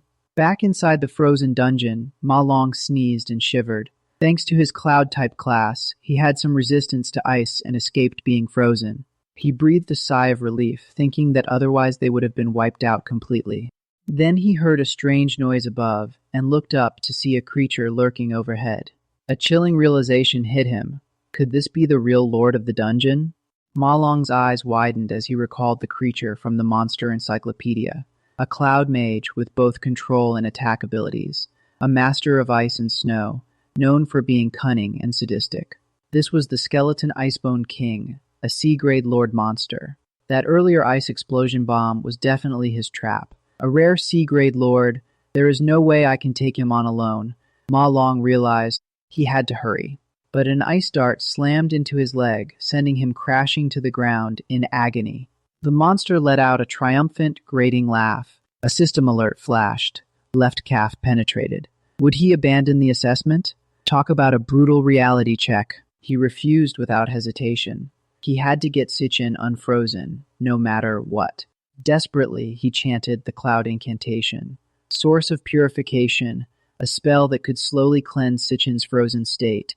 If he could just recover, there was still hope. Another shard of ice tore through his arm. Ma Long crumpled to the snow. The purification had failed. Above him, the monster cackled mockingly, enjoying his struggle. More danger alerts. Heart rate spiking, right arm pierced. The system once again asked if he wanted to quit, but quitting was not an option. Give up? That familiar urge crept in. But was not that exactly why he was always left in the dust? Because he always fled when things got hard. Memories of being ignored, laughed at, bullied, and treated unjustly flooded back. They had fought like hell to get this far. Finally, a chance to turn their fate around. No way was he giving up now. Absolute main character energy right there.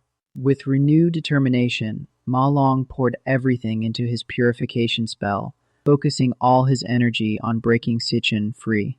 The monster retaliated, summoning a barrage of ice arrows aimed straight at Ma Long. Ignoring the pain, Ma Long screamed as he pushed his power to the limit, desperately trying to shatter the ice, encasing Si Chen. Finally, the ice shattered. Si Chen burst free and instantly used a skill to whisk Ma Long out of harm's way. The skeleton Icebone King's hollow eyes widened in disbelief. How had they escaped? In the aftermath, Ma Long panted. You broke free on your own after all. Si Chen shook his head. No, you were a huge help. He glanced at Ma Long's wounds. Are you okay? Bleeding stopped. I will manage, Ma Long replied. Ma Long quickly got serious. That monster is a C-rank Cloud Lord, the skeleton Icebone King. He is insanely strong. We cannot let him freeze us again. Then, out of nowhere, a massive ball of ice spikes materialized behind the creature. Ma Long's jaw dropped. What the actual... He can create an ice explosion bomb that huge? How are we supposed to dodge that? Ma Long screamed in panic. A deafening explosion of ice erupted, engulfing everything in its path. The monster howled with triumph, its laughter echoing across the snowy wasteland. But when the smoke cleared, the skeleton Icebone King was stunned to see both Ma Long and Si Chen still standing. Talk about plot armor. It turned out Si Chen had used his second class, Cloud Warrior. With his frost body passive, he was immune to the cold and had evaded the explosion entirely. His profile displayed, Level 16, Si Chen, the blazing Bone King. Absolute flex. Panic flashed in the monster's glowing eyes as it let out a frantic roar. Ma Long stared in disbelief. Si Chen, what kind of power is that? You are supposed to be an electric assassin. Do not tell me you are one in a million. A dual-class user? Ma Long gasped. That is some serious big brain energy.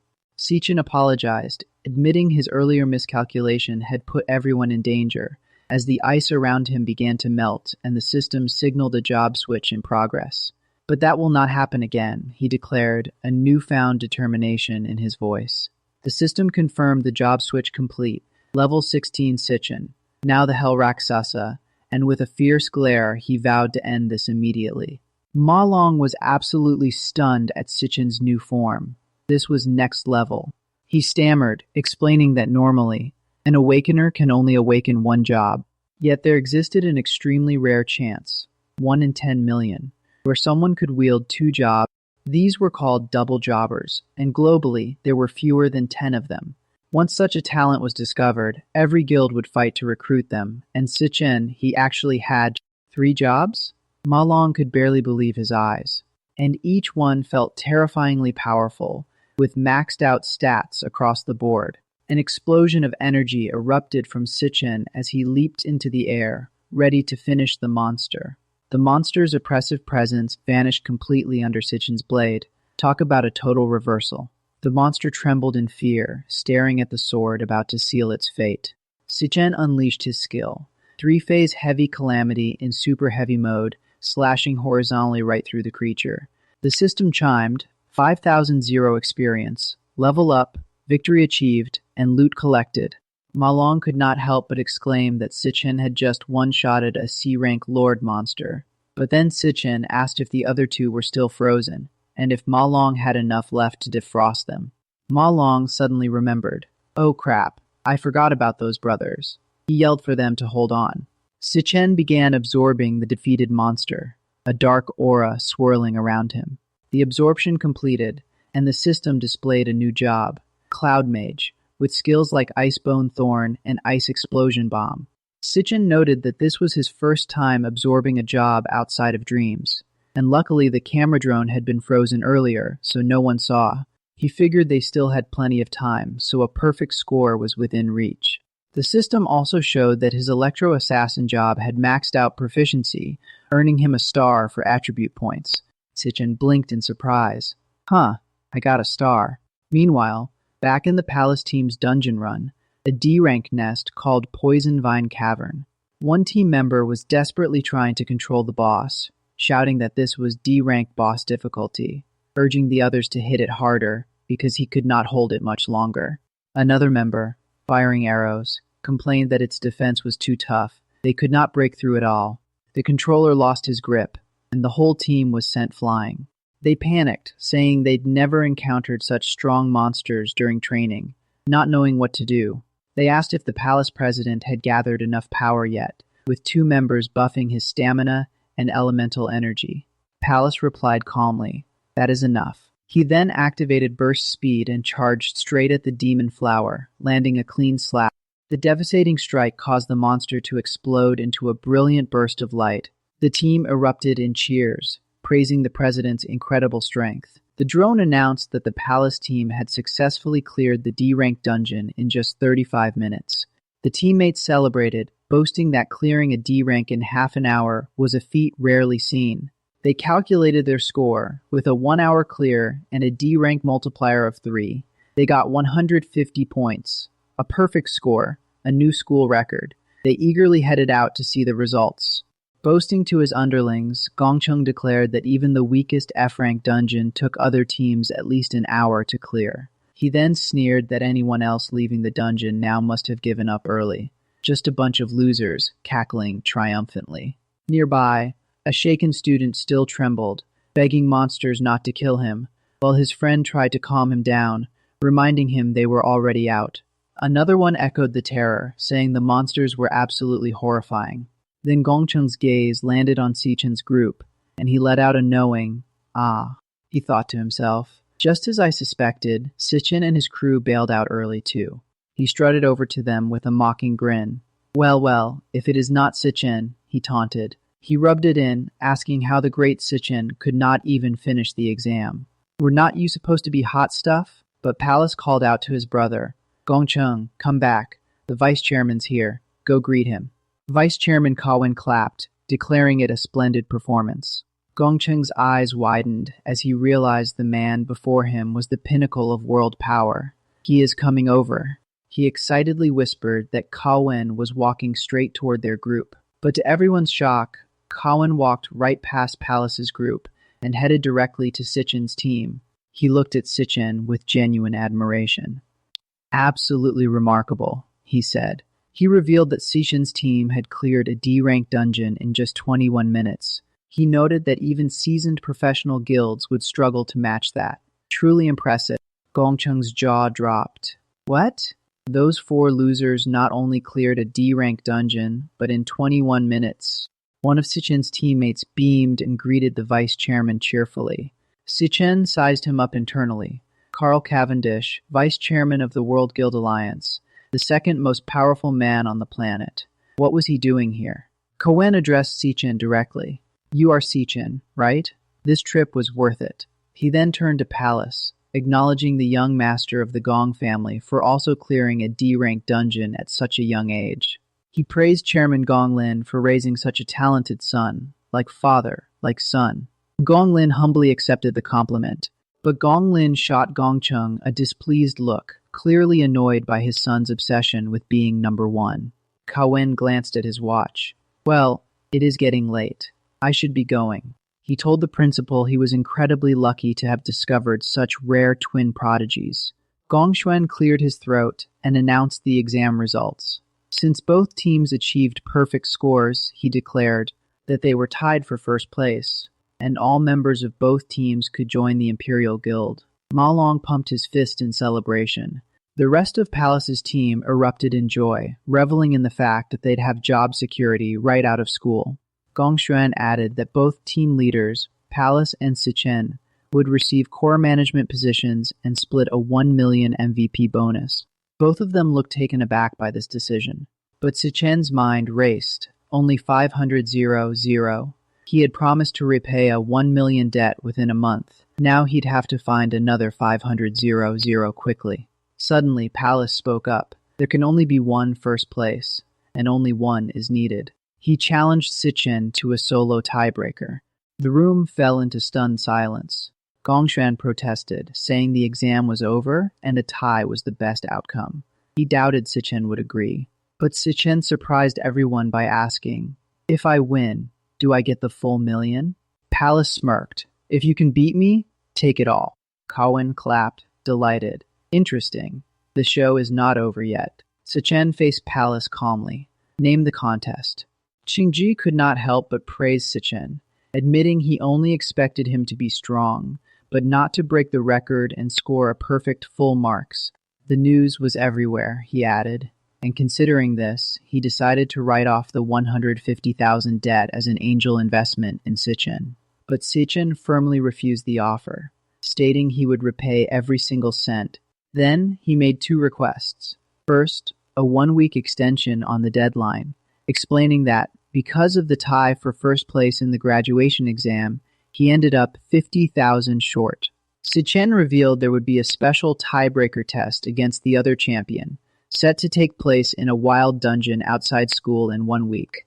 Shocked, Qingji exclaimed that 2 students entering an untamed dungeon without guild training was way too dangerous. But Si Chen remained calm, assuring him that once he won the tiebreaker, he'd get the remaining money. And to compensate for the delay, he promised to hand over any materials he gathered from the dungeon as interest. Qingji marveled internally. This guy was not afraid of the wild dungeon at all, only worried about repaying debts and interest. Truly impressive. Then Si Chen said there was another matter he needed to discuss, something even more important. He whispered something that made Qingji's eyes go wide with shock, though the exact words stayed between them. Meanwhile, back at school, Siyun threw her arms up in celebration as the final exam ended, chatting with a friend about how tough the last multiple-choice question was.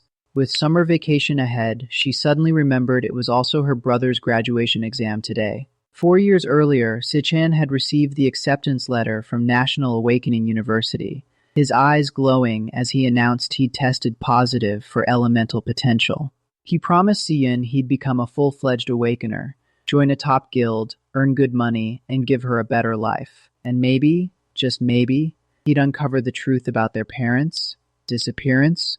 Si Chen beamed with pride, cheering him on and declaring her brother would surely become an amazing awakener.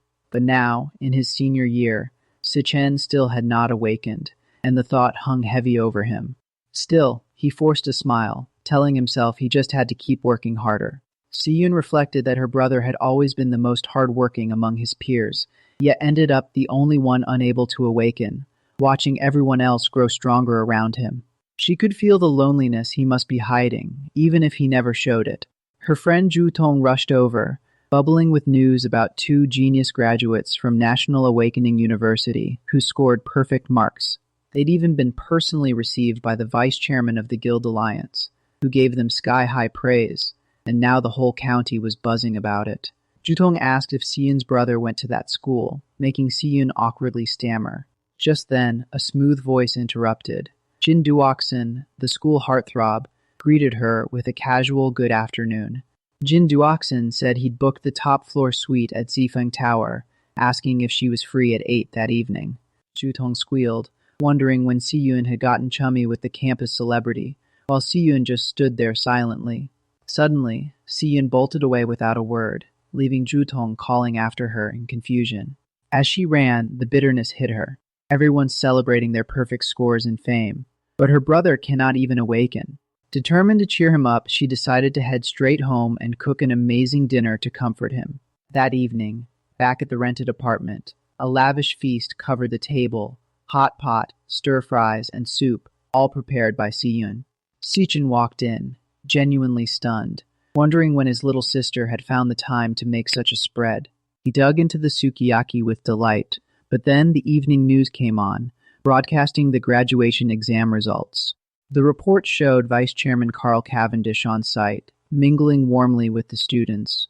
Si Yun watched her brother carefully, knowing he had to be hurting inside even though he hid it perfectly. The anchor announced the rare occurrence of dual champions, 2 students who each led their teams to full marks. And then, the vice chairman specifically praised one of them, Si Chen. Si Yun's head whipped around, eyes wide. Full marks. Si Chen? That was her brother's name.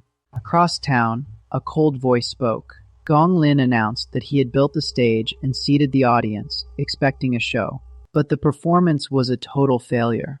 The opponent, he snarled, lost to a nobody whose name was not even worth mentioning. From now on, he declared, the loser had no say. The tiebreaker next week was already arranged. Since the fool could not handle it himself, Gong Lin would take matters into his own hands.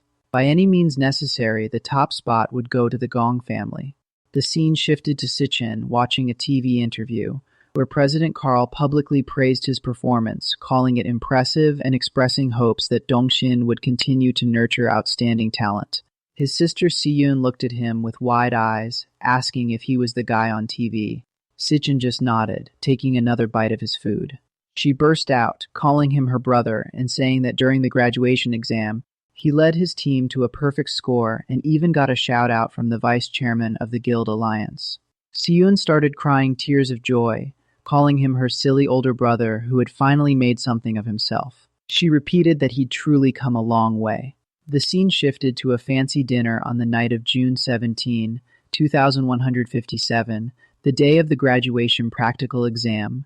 President Carl was savoring some premium Wagyu beef from Dongxin, clearly enjoying himself. He turned to Lingyu and asked how her progress was on the kite project. Lingyu set down a stack of reports, explaining that the entity known as IT had not left a single trace in the past year. She slid a folder labeled Glutton across the table, adding that it might have already sensed they were onto it. Carl thanked her and told her to dig into the meat first. But Lingyu had one more thing. She'd spotted a suspicious individual who had recently met with Carl. She explained that the guy's power level had spiked way too fast. It was just too abnormal, she concluded. Meanwhile, inside the magic tower, Si Chen was grinding away in the first layer. After half a month of non-stop hunting, he'd nearly wiped out every monster and fully adapted to the 10 times gravity environment. He was now level 17 as an electric assassin. He recalled the system's announcement after the graduation battle. His electric assassin class had gained a star. The notification had said professional proficiency increased, and that he could now allocate that stat point. That is when it clicked. Using a class more often actually increased its proficiency. That meant all 4 of his classes still had room to grow. He'd added that star to his speed stat, which should now be on par with an A-rank assassin. Even with a speed of 740 after multipliers, he still could not land a hit on the floor's boss. He grumbled that he could not touch the layer's lord no matter what. A group of lionesses roared and charged straight at him. With his electric assassin skill, Flash God, he launched himself at the lead lioness. But as he closed in, the Lion King's strange ability kicked in. Every time Si Chen found an opening, the beast would vanish. A swift swoosh sound, and it was gone. It instantly reappeared next to the lioness farthest from him. The pride adjusted their positions constantly, but always held the same formation. 2 lionesses kept him busy up close, while the other 2 hung back. The Lion King never got his paws dirty, always staying as far away as possible. Si Chen cursed under his breath, wondering what class that Lion King actually had. He sliced at one of the lionesses with his electric dagger. But right before the blade connected, she vanished again. He shouted, "Not this trick again." Whenever he tried to finish off a lioness, she'd disappear the same way and reappear right next to the Lion King. And there she'd be, right beside the king. If he stopped moving, some lioness would charge in to bait him into attacking. Si Chen conjured up 2 electric daggers. He swung at 2 lionesses, but they vanished just before contact. They kept their formation so tight, it was seamless. Then the other 2 would close in to strike. They'd disappear again. The lioness would zip back to the king, then charge again. It was an endless cycle of attrition, wearing him down bit by bit. Si Chen finally realized these beasts were just toying with him. He asked himself why he was trying to match their speed. The system displayed loading, class switching. He said, "Since you do not want to fight me head-on, why do not I use my mage class against you?" An archive file popped up for the Skeleton King of Ice class. It listed skills like Icebone Spikes, which condensed moisture into frozen blades, and Ice Explosion Bomb, which could freeze everything within 20 meters. The advanced version could freeze a 100-meter radius. Si Chen unleashed a volley of ice blades, sending them flying toward the pack of lions. He reminded himself that mages might be fragile up close, but they dominate at range with area control and attrition. A barrage of icy arrows rained down on the Lion King. The Lion King swiftly teleported to another lioness. But in an instant, the ice arrows had surrounded the entire pride. "Now that you are all trapped within my attack range," Si Chen declared. He activated his ultimate spell, Ice Burst Giant Bullet, conjuring a massive orb of frozen destruction. "None of you will escape," he shouted, hurling the orb into the lion pack. The resulting explosion was catastrophic. The entire pride was encased in ice, every single lion frozen solid. With his class switch complete, Si Chen transformed into a new form and charged at the frozen lions. "This battle of the first floor ends now," he roared, delivering a devastating slap. Activating Star Warrior's Super Heavy Mode, he unleashed a 3-phase heavy calamity, cleaving the Lion King clean in 2. The Lion King was slain, and the remaining lionesses began to fade away into nothingness. The victory screen appeared, rewarding him with 4 phantom spirit lion bones and a lion heart. A prompt appeared, offering the option to devour the spoils. Si Chen reached out a hand toward the fallen Lion King, beginning the devouring process. "Now, tell me," he demanded, "what exactly is your class?"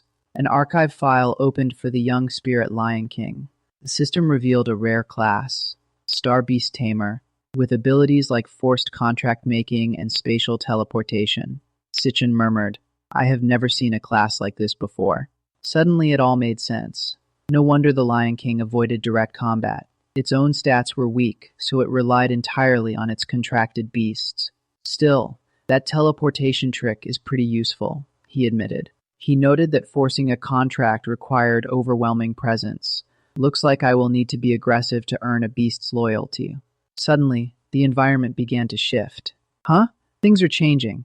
The arid desert landscape revealed itself. So this is what the first floor really looks like, Si Chen mused. It is so desolate, he whispered. What happened in this place? A gate to the second floor materialized out of the empty air.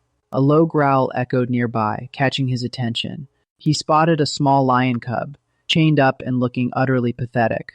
A lone cub? That is unexpected, he said. Looks like it is the last survivor, he murmured, stepping closer.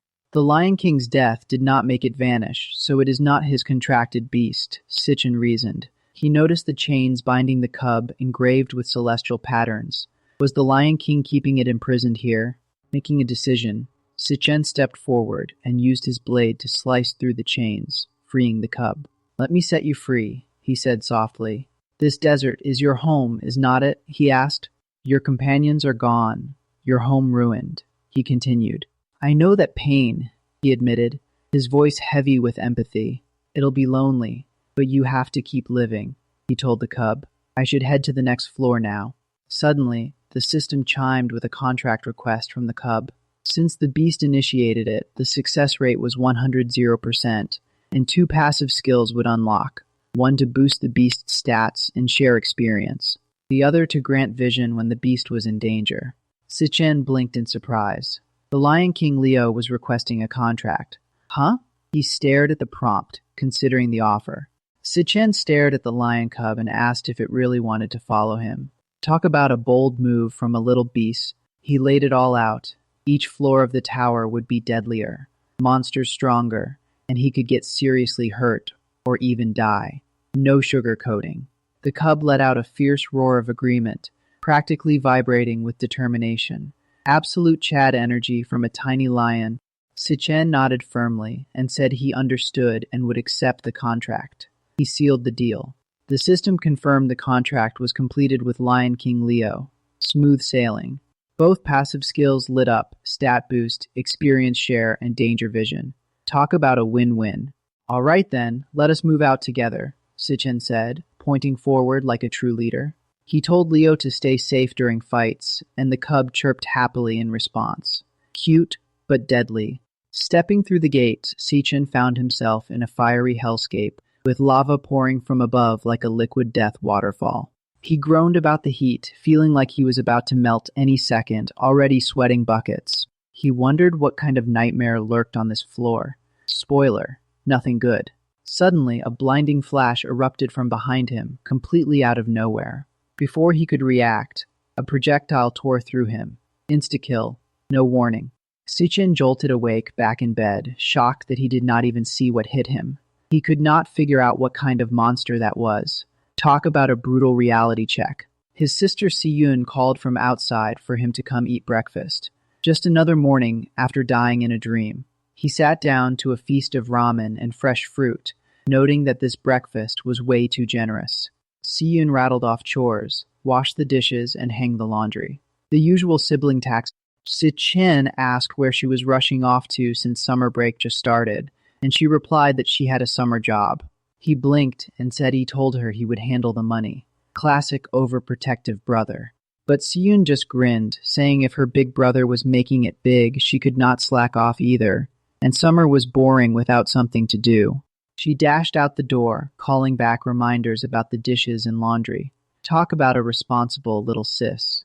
Si Chen watched her go with a soft smile, thinking she had always been like this. No matter what, she was tough and kept pushing forward, even though she was still just a kid. He could not help but admire her grit, but sometimes he felt like she was the one taking care of him. Once school stuff was done, he had to go fight the Demon King of Wrath, meaning he would be away from her for a long time. He admitted that Xiaoyun was the only one he really worried about, his voice heavy with concern. Then the light bulb went off, and he thought maybe he could do this. He focused and summoned the lion cub from the dream tower right into his room. It actually worked. He was amazed that he could actually summon his contract beast from the dream tower into the real world. This was a game changer. The cub immediately went wild, bouncing off the furniture and causing chaos. Absolute menace. Si Chen hatched a plan for Leo to shadow Si Yun. If she got into danger, he would see it through Leo's eyes and teleport in. Genius. Xiaoyun had always loved cats and dogs, so a little lion should be fine. He crossed his fingers. A loud crash echoed from the kitchen. Leo had trashed the entire kitchen, pots and pans everywhere. Si Chen winced, hoping she would be okay with it. Cut to evening. A blood-soaked man brandished 2 knives, backing away from something terrifying and telling it not to come any closer. A grotesque monster loomed toward him, ready to strike, and the man stammered, asking what it was. The monster swung its blade and ended him, his final words gasping about what kind of monster it was. Then the creature began to devour him, a loading screen flickering with the word devouring, mysterious and unsettling. Meanwhile, Si-Yun finally clocked out of her milk tea job, complaining about the huge summer crowd and her sore feet. She walked home sipping a drink, wondering if her brother would like this flavor. Suddenly she stopped, sensing something, and turned around slowly, saying that he was finally here. The tension was real, and there he was, Jinduoxin, flashing that arrogant grin as he told her he'd been waiting forever, calling her Xiaoyun. He reminded her that she'd rushed off before he could ask her out, but not to worry, he'd already booked the entire top floor of Zifeng Tower for tonight. Si-Yun asked how he even knew where she lived, and he bragged that his dad, being the head of the top hospital, had all the connections he needed. But Si-Yun cut him off coldly, telling him they were from different worlds and to never come after her again. Jinduoxin was not backing down, whining about how much effort it took to book that entire floor and how he'd invited a bunch of people. She'd be really disrespecting him if she bailed. He kept pushing, and she snapped back. "Why should I care about your face? And by the way, do not you realize how creepy it is to camp outside someone's house?" He exploded, calling her shameless for rejecting him and demanding if she even knew who she was dealing with. He threatened that he could ruin her in an instant. But before he could finish, Si-Yun slammed her forehead into his, sending him sprawling to the ground. Talk about a satisfying reality check. She told him he should go to his dad's hospital and get his head checked. She yelled at him to leave her alone, saying he had completely ruined her mood. Back at home, her brother Si Chen surprised her with a tiny tiger cub, and she squealed in delight. She squealed, "Bro, where did you get such an adorable little magical beast?" He told her its name was Leo and that she could keep it. She could not believe she was really getting to raise a baby lion. But then she noticed something odd. Only adult male lions have manes, yet this little cub already had an impressively long one. She brushed it off with a giggle, saying she'd get a license for it first thing tomorrow. Si Chen smiled, glad that little sister was happy and that home life was stable. Just then, a phone notification chimed. She picked up her phone to check the message. It was an official approval from the Guild Supervision Bureau for Si Chen's application. He breathed a sigh of relief. His plan could finally move forward. He clenched his fist, determined to crush the upcoming supplementary exam in 6 days. 6 days later, on June 24th at 3 to 10 p.m., the scene shifted to the outskirts of Greenlight Forest. Gong Cheng, the examiner, announced that the supplementary exam would take place in a D-rank wild monster lair inside this forest. He explained that, as previously arranged, both candidates would face the challenge inside the same lair. Since wild lairs were completely unpredictable and far more dangerous than school ones, the university had dispatched 3 senior guild members from the Eastern New Country to serve as on-site referees. These 3, Yuan from Imperial Guild, Chai Yu from Divine Eye Guild, and Sato from Silver Abundance Guild, would follow them in, both for protection and to score their performance. Gong Cheng made it clear that their final scores would come solely from these referees. Meanwhile, Gong Lin, with a sinister smirk, silently urged the referees to do their jobs thoroughly and leave no traces. Principal Yuanlong noticed Vice Chairman Kawen still hanging around and asked why he had not left since his schedule ended 2 days ago. Kawen chuckled, saying nothing was more entertaining than the spectacle about to unfold. He added that it had been years since he'd seen a clash between prodigies and he could not wait. Gongxuan raised his arm, ready to announce the match. He declared the long-awaited supplementary exam. Si Chen versus Gong Ting. And with that, the exam officially began. The 2 candidates stepped through the glowing portal into the lair. Inside, Chayu observed the withered trees, suspecting it was a flower-type lair. Yuan casually offered a cigarette, but Sato hushed him, reminding that the cameras were rolling. Suddenly, Si Chen's system heart flashed a high-risk warning, something it had never done before. He tensed up, realizing this was serious. The high-risk alert vanished just as suddenly as it appeared, leaving Si Chen puzzled. He could not help but wonder if high-grade monsters could actually exist inside a D-rank lair. Meanwhile, Chen and Palace began pushing deeper into the forest, the tension thickening around them. From a distant cliff, the three judges watched closely. Chaiyu noted the dense fog, and Sato warned them to keep their eyes locked on the students. Suddenly, a monstrous creature burst from the earth right behind them. The poison nest, Ant Archer. Without hesitation, Palace drew his blade and charged straight at the beast. Sato praised his swift reaction, but reminded that wild dungeon monsters were far more ferocious and deadly than those at school. The creature whipped its tail and launched a barrage of green, venomous projectiles at Palace. With lightning speed, Palace slashed through every incoming shot and cleaved the monster in two before it could react. He then followed up with a devastating finishing move, Blazing Blade Rupture, driving his sword through the monster's chest and blowing it apart.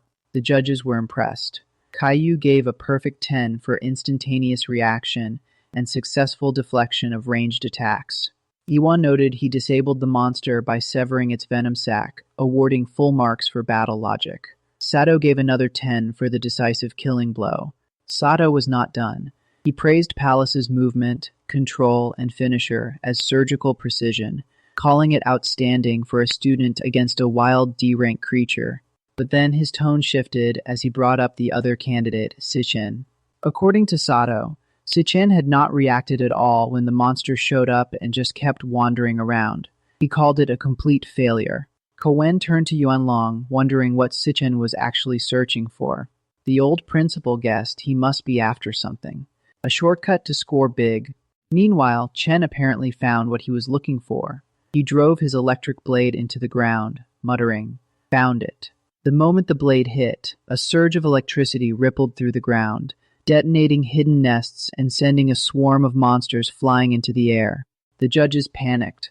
Caillou screamed that he was poking the nest directly. Sato shouted he was crazy, that those were D-rank monsters, and he was endangering everyone. Palace's eyes widened as he caught on. He is going to... Chen triggered his upgraded electric assassin mode and blazed toward the monster horde like lightning. He blurred between the creatures, slicing each one apart in the blink of an eye. When he touched down, every monster behind him was already carved in half. Talk about an absolute savage move. Sato could only stammer. What did he just do? But according to the report, Chen was only E-rank. How was he killing D-rank monsters left and right? That seemed way too overpowered. Yuan asked how they could possibly give him a low score. Sato whispered, they could call it reckless, or his techniques too basic. Palace watched Chen's display with a sour expression, clearly irked. Outside, Kowen burst out laughing, telling Yuanlong he had called it perfectly. He exclaimed that the exam had only just begun and they were already treated to an epic showdown. He could not wait to see how Palace would respond. Then the live feed suddenly cut out, showing nothing but a no-signal warning. Yuanlong frowned, wondering why the signal was failing again. Outside the dungeon, the monitoring system reported an anomaly. Risk level fluctuations and signal interference were going haywire. The control room operator shouted in alarm, demanding to know what was happening inside the lair. Then the eerie blue light flickered out, and the portal to the dungeon vanished entirely. Wait, the entrance just disappeared. As a bizarre wave echoed through the space, Chen's face went pale. That was the voice of the Demon King of Wrath. Outside the demon cave, the entrance has vanished without a trace, leaving everyone in shock. Panic sets in as equipment signals go haywire, and Gongcheng urgently calls for reinforcements, wondering if something went wrong inside the cave. Meanwhile, inside the cave, a black-haired man searches for a white-haired companion amidst the eerie silence. Chaiyu and Sato exchange glances, both hearing a strange, unsettling sound like music. Si Chen suddenly freezes as he recognizes it, the voice of the Demon King Rage. But that is impossible, Si Chen thinks. Rage is not supposed to appear for another 3 years. The system chimes in with cryptic stats, confirming this is no ordinary encounter. Si Chen's demon heart pulses a warning, and he senses something lurking behind him. A eerie chuckle echoes from the depths of the cave, making everyone's blood run cold. Sato squints into the thick fog, trying to make out what is moving inside. Then, a monstrous figure steps out from the mist, grinning and speaking in a twisted human voice, saying he has got them hooked. Sato's jaw drops. This thing can talk. He quickly assesses its threat level. At least C-rank upper class, way too dangerous for a D-rank cave. This is seriously bad news for the examinees, Sato mutters, knowing they are outmatched. He yells for everyone to get behind him, positioning himself as a shield. But the monster is lightning fast, darting forward and slicing Sato's weapon arm in one clean move. Everyone is stunned by the beast's speed, barely registering what just happened. In the blink of an eye, it appears behind Palace and sinks its claws into his shoulder, snarling that they are all going to die here. The creature twists the blade deeper, gleefully telling them this is their grave. Gritting his teeth, Palace swings his sword and severs the monster's claw still embedded in his flesh. He follows up with a powerful kick, shoving the monster back to create some distance. Panting, Palace addresses Si Chen, explaining that the Lord attacked him first. According to priority rules, this kill belongs to me alone, so stay out of it, he declares fiercely. Si Chen activates his heart demon to scan the monster's level, finding it to be C-rank middle class. But then it shifts, revealing its true rank, C-rank upper class. Yuan urges Palace to get medical treatment immediately, and Caillou suggests aborting the exam and retreating, insisting this lord is too dangerous. Palace raises a hand to his wound, healing it with a flash of light, and simply says no. Si Chen watches in disbelief as Palace uses flame to cauterize the wound and stop the bleeding. I reject the suggestion, Palace says firmly. He charges back at the monster, declaring that their fight is far from over. The monster meets his charge, and the battle resumes with renewed fury. Back outside, someone recalls that cave entrances have disappeared before, signaling high-intelligence monsters inside. Wu Kei, the Imperial Guild leader, explains that such monsters deliberately open the entrance to lure humans in like a trap. Gong Cheng panics, asking if there is no way to reopen the entrance, knowing Palace is still trapped inside. Wu Kei reveals there is only one way to make the exit reappear. The people inside must kill the cave's lord. Gong Cheng breathes a sigh of relief, noting that a D-rank cave usually only has one C-rank lord, matching their average strength. But Wu Kei shakes his head, revealing that the D-rank rating is just a disguise by the lord. From his observations, this cave is likely the culprit behind many missing awakenings they've been tracking. In truth, this is an extremely high-risk B-rank cave, Wu Kei declares, leaving Gong Cheng in shock. Inside the demon cave, Palace had been locked in a fierce battle with a massive monster, and things were not looking too good for him. But then the creature swung its claw, and he leaped into the air, dodging just in time. Seizing the moment, he slashed down, shouting that the beast's weakness was finally exposed.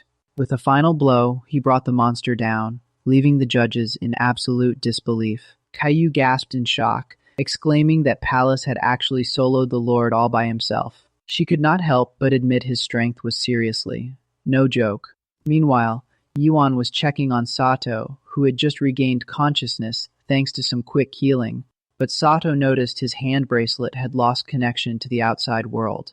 Soon, Yuan and Caillou realized their signals were completely cut off, and even the compass system was acting up. Sato then asked when the camera robot had broken, while Palace shot him a puzzled look. Suddenly, the headless monster they thought was dead rose again and lunged at Palace. Luckily, Si Chen spotted it in time and sliced it into 100 pieces, earning a sweet 2000 EXP. Talk about a satisfying payoff. Palace was horrified, wondering how the beast could still move after he'd cut off its head. Si Chen revealed that the monster was not the real lord at all. It had been hypnotized, allowing it to act even after death. He warned everyone to leave immediately, or they'd be the next ones hypnotized, leaving Palace baffled at how he knew all this. But Sato argued angrily, insisting the beast had to be a C-rank lord, and Si Chen was talking nonsense. Just then, Si Chen's demon heart issued a high-risk warning, detecting a truly dangerous monster nearby. A strange sound echoed through the cave, setting everyone on edge. The eerie sound wave hit the judges, and they started acting oddly, clearly under some influence. Si Chen quickly put on earphones, muttering that it was already too late. He recognized the sound wave from his past life. It was the same one Wrath had used to hypnotize and slaughter countless innocents. Back then, that wave had hypnotized and killed millions of ordinary people worldwide. He concluded that the lord of this cave was definitely connected to Wrath. Determined, he declared it was time to meet this thing face to face. Massive main character energy right there. Following the hypnotized figures deeper into the cave, Si Chen pressed on as the ominous sounds grew louder. At the cave's center, his demon heart kept blaring high-risk warnings. Something truly monstrous was close. He explained that, like Wrath, this monster used alpha waves for hypnosis, but he had prepared beta wave audio to counter it. With these people defenseless and in mortal danger, he knew he had to take down the Lord quickly. And then, at the heart of the cave, a hooded figure surrounded by snakes let out a sinister laugh, clearly the mastermind behind it all. A flashback hit. A young boy stood over his opponent, covered in blood, gripping a gnarled staff. Talk about a brutal childhood. His father, Gong Lin, coldly acknowledged his victory, treating the bloody duel as just another day for an 8-year-old. The winner, Palace, was called up to eat, a simple reward for winning. The loser, his younger brother Gong Cheng, was forced to kneel in the darkness all night. Later, Palace secretly sneaked a bun to his hungry brother, whispering for him to eat. Gong Cheng worried their father would find out and punish Palace again, but Palace just told him to shut up and eat. Their father appeared, demanding to know why the Gong family had reached its position. He answered his own question with chilling pride, because he was always the winner. Only winners make the rules. You can only follow my rules, he declared, his voice absolute, but Palace dared to challenge him. If I win against you, will I make the rules? Gong Lin just let out a soft, mocking laugh. The scene shifted to a present-day beatdown. Palace coughed blood on the ground, having challenged his father directly, only to be crushed. He demanded to know why Gong Lin had used the Imperial group to attack, instead of facing him himself. Gong Lin explained that his strength was not just personal power, but the power he commanded. The rules of the human world are not simple, he said, but one thing is absolute. Winning. That is the one and only absolute. He continued, the means do not matter, only the result. As his son, Palace must always come first, even if it means abandoning family, responsibility, or ideals. Winning, he emphasized, is your only value for existing. Palace repeated the words hollowly. Winning is my only reason to exist. He was left speechless, the weight of his father's ideology crushing him. Back in the present demon lair, Si Chen analyzed the situation. The monster's hypnotic sound waves were alpha band, just like the anger beasts. He had prepared beta band audio to counter it, but the others had no protection and could die any moment. He had to take down the Lord quickly. Suddenly, a hand grabbed Si Chen's arm with a sharp slap. It was Palace, whispering for him to wait. Palace revealed he had also kept his sanity, using his own method by gripping his wound to stay conscious. Talk about a big brain move. He warned Si Chen that if he acted now and exposed himself, everyone would be in danger. He pointed to the eggs scattered around. If they were disturbed, even without the Lord, they would face dozens of C-rank monsters. Certain death, he said. The Lord had disguised this place as a low-level cave to lure awakened ones and drain them dry. Palace suggested they stay hidden and wait for the Lord to approach, then strike together. Si Chen admitted Palace had thought it through, but said the plan would not work. The Lord does not need to fight personally. With a single thought, he can make the hypnotized ones obey. They will collectively take their own lives. That is when Si Chen moved like lightning, knocking out the hypnotized people before they could harm themselves. The monster lord roared, realizing a food source had slipped through its control. From the ground eggs, mantis-like monsters burst out, forming an army of assassins. Palace knew they had to resort to emergency measures. He asked Si Chen to take the other 3 and escape the cave. I cannot beat this swarm, he admitted, but I can buy you some time. A monster lunged at Palace, and he struck back, blaming himself for suggesting the extra test that led them into this mess. This is all my fault, he said. I have to end it. Si Chen interrupted. I misjudged you. but I agreed to the extra test too. This is on both of us. Si Chen stepped forward, declaring that he would handle this lord himself, but Pallas quickly shut that down, insisting they could not win. He could sense the demon lord's strength far surpasses both of them combined. He estimated the creature was at least B rank, maybe even A rank. The only option was for everyone to fall back while they still could. Si Chen acknowledged the lord's strength, but pointed out the harsh reality. The dungeon gate had sealed shut, meaning the Empire Guild could not send reinforcements. Pallas's eyes went wide. Wait, the demon gate is sealed. Si Chen calmly calculated that if the Lord really was A rank, its combat power would rival the Phantom Lion King at the deepest layers of the abyss. Suddenly, a mantis-like monster lunged straight at Si Chen, screeching furiously. He blocked the attack with a crackling electric dagger, sparks flying. But a second creature simultaneously dove in from the other side. Pallas shouted a warning, then swiftly cut down one of the monsters before it could land a hit. The swarm of mantis demons went berserk, all of them ganging up on Si Chen and Pallas. Pallas gritted his teeth, knowing they could not hold out forever against such a relentless horde.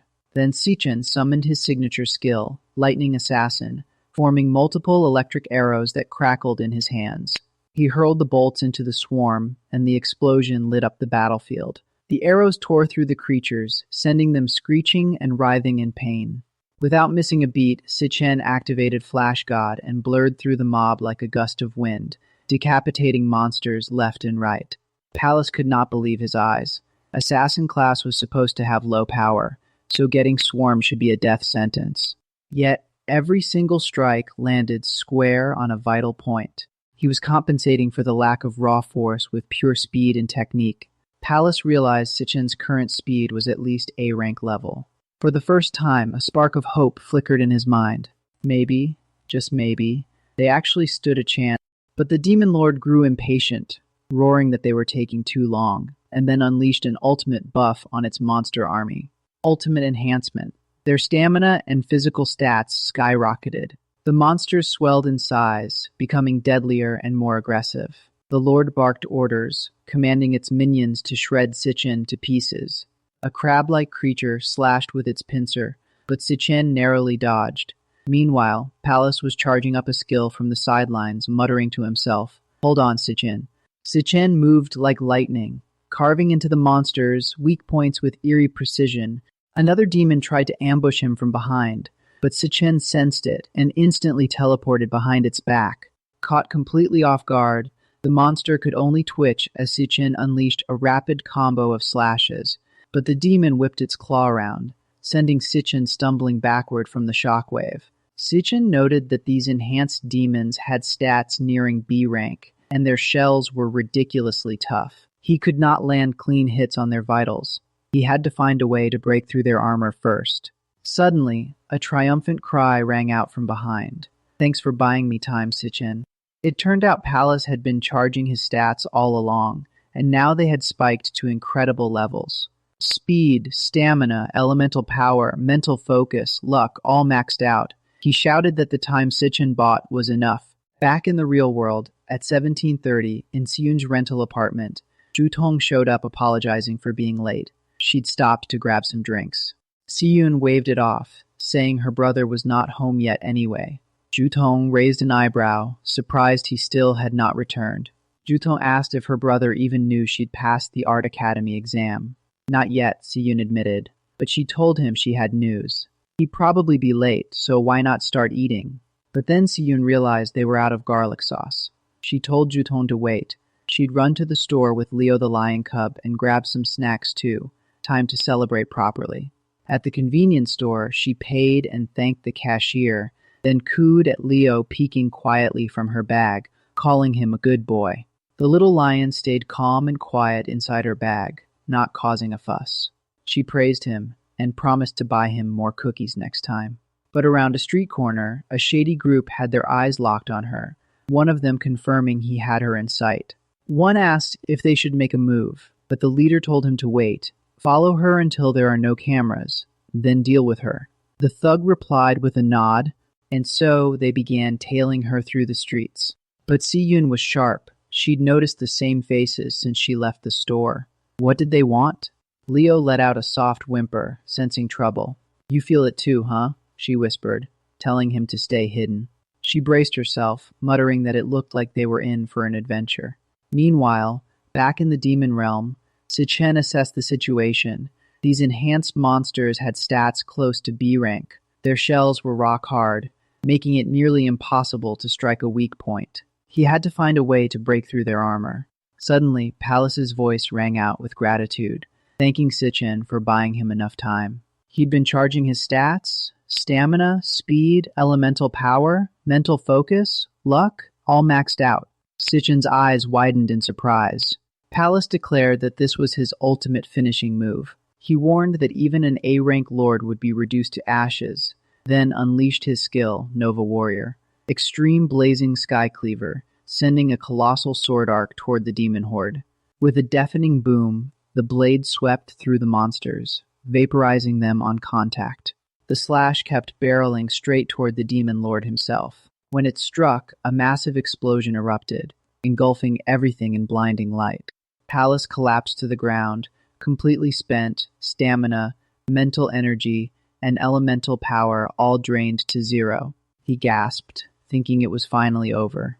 But then, a chilling laugh echoed from the smoke. Is that all you've got? The demon lord's voice sneered. Both Si Chen and Palace froze in disbelief. The demon lord emerged unscathed, mocking them as worthless humans. Palace stammered, realizing his full power strike had done nothing. He was completely unharmed. Talk about some serious plot armor. Si Chen quickly analyzed. The demon had absorbed all the energy from the demon eggs right before impact, forming an impenetrable barrier. Palace's hope crumbled. Was this really the end for them? But then Si Chen's voice cut through the despair. He proposed a deal. Palace could take first place in the competition, but the $1 million prize would go to Si Chen. The system announced a job change. With one condition, whatever happened next, Palace had to keep it a secret. Screen flashed. Level 24. Si Chen. Class. Infernal Rakshasa. Palace's eyes went wide. You are a dual-class user? Talk about a plot twist. The system displayed the skill, Star Warrior. 100 bones return to void, which absorbs stamina and strength from nearby corpses, scaling proportionally. With a thunderous roar, Si Chen absorbed the energy from the fallen monsters, unleashing a terrifying wave of power. Palace stared, utterly speechless at the sight. I told you, Si Chen said, his strength and stamina now maxed out. I will take care of this lord myself. Now this is main character energy. The demon lord's eyes widened in terror as he witnessed Si Chen's transformation, letting out a guttural, agonizing shriek that echoed through the cave. Palace clamped his hands over his ears, cursing the mind-numbing spell that had already plagued him once before. Unfazed by the sonic assault, Si Chen calmly strode forward, closing the distance with the panicking lord. Palace coughed weakly, forcing a faint smile. 2 classes. I never saw that coming. His voice echoed as he faded, promising that Wrath would come back with a demon army to slaughter every last human. The demon lord quickly raised a defensive barrier, confident in its unbreakability. He sneered, telling Si Chen to save his strength. The lord stammered in disbelief, his voice trembling with confusion. Why was not his hypnotic power working? He admitted defeat gracefully, acknowledging that Si Chen was in a league of his own and that the victory was well-deserved. Desperate, the lord prepared his ultimate attack, still baffled that his hypnosis had zero effect on this human. Palace made a solemn vow to keep everything he'd witnessed today a secret, burying it deep within. The demon lord vanished, leaving behind a pulsating orb of energy. Enraged, the demon lord unleashed a devastating wave of abyssal energy, a massive shockwave ripping through the battlefield. He doubled over, coughing up more blood, clearly still badly hurt from the battle. In a flash, Si Chen drew his blade and cleaved the serpent cleanly in 2. Si Chen reassured Palace that with the boss gone, the exit would open, and their guild would arrive soon to provide aid. The creature hit the ground hard, its severed body a testament to the sheer force of Si Chen's strike. The shockwave consumed the area. Si Chen stood unmoved, but Palace took the brunt of the hit, coughing up blood as he staggered back. A new class appeared in his status, Soul Mage, with abilities like Hypnotic Sleep, Hellish Shockwaves, and a Soul Barrier. This was a serious upgrade. The blade connected, shattering the demon's supposedly invincible barrier like glass. The Demon Lord spat bitterly. If I knew where Lord Wrath was, do you think I would be stuck here instead of breaking his seal? The Lord's eyes went wide with panic. How? My barrier, he screamed. Si Chen's eyes narrowed. Breaking the seal? Wait, so someone really managed to seal that thing away. Palace watched in awe, realizing this guy was something else entirely. He mentally questioned who Si Chen truly was to shatter that barrier so easily. Si Chen muttered to himself, realizing that Wrath had existed in this world far longer than anyone realized, yet remained hidden. Even with the demon's overwhelming power flaring around him, Si Chen continued his relentless march forward, unshaken. The Lord screamed in frustration, unable to comprehend how Si Chen remained unscathed. Snarling, he ordered his minions to tear him apart. With a command, the Lord summoned a massive serpent and hurled it towards Si Chen, ordering it to rip him apart. But no sooner had the first serpent fallen than two more lunged from the shadows, aiming to catch Si Chen off guard. Si Chen did not even flinch. He dashed forward and sliced both snakes into neat segments, almost like preparing ingredients for a hot pot. Talk about efficient butchery. Without missing a beat, Si Chen used the opening to charge straight at the Demon Lord. Leaping into the air, Si Chen brought his sword down in a powerful arc aimed directly at the Lord. Activating his sword art, Si Chen channeled every ounce of his power, the system flashing notifications of stats max. Without hesitation, Si Chen followed up with a skill-enhanced punch, his fist glowing with devastating force. The blow sent the Demon Lord crashing to the ground with a thunderous impact. He groaned in pain as Si Chen calmly strode over to him. Towering over the fallen Lord, Si Chen demanded, "Tell me, how are you connected to Wrath?" The creature's eyes bulged in shock. How? How could you know the name of Lord Wrath? Si Chen's voice was ice. Answer me. The demon's form began to dissolve, but he let out a maniacal laugh. Lord Wrath will return. Just wait and see. Si Chen extended his hand and absorbed the orb. The system confirming the Devourer was complete. The victory chime rang out as Si Chen leveled up to 25, gaining new items like snakescale pouches. Talk about a satisfying loot drop. Sense of unease crept over him. Something was unfolding, something beyond his knowledge. But then Si Chen's gaze caught something disturbing.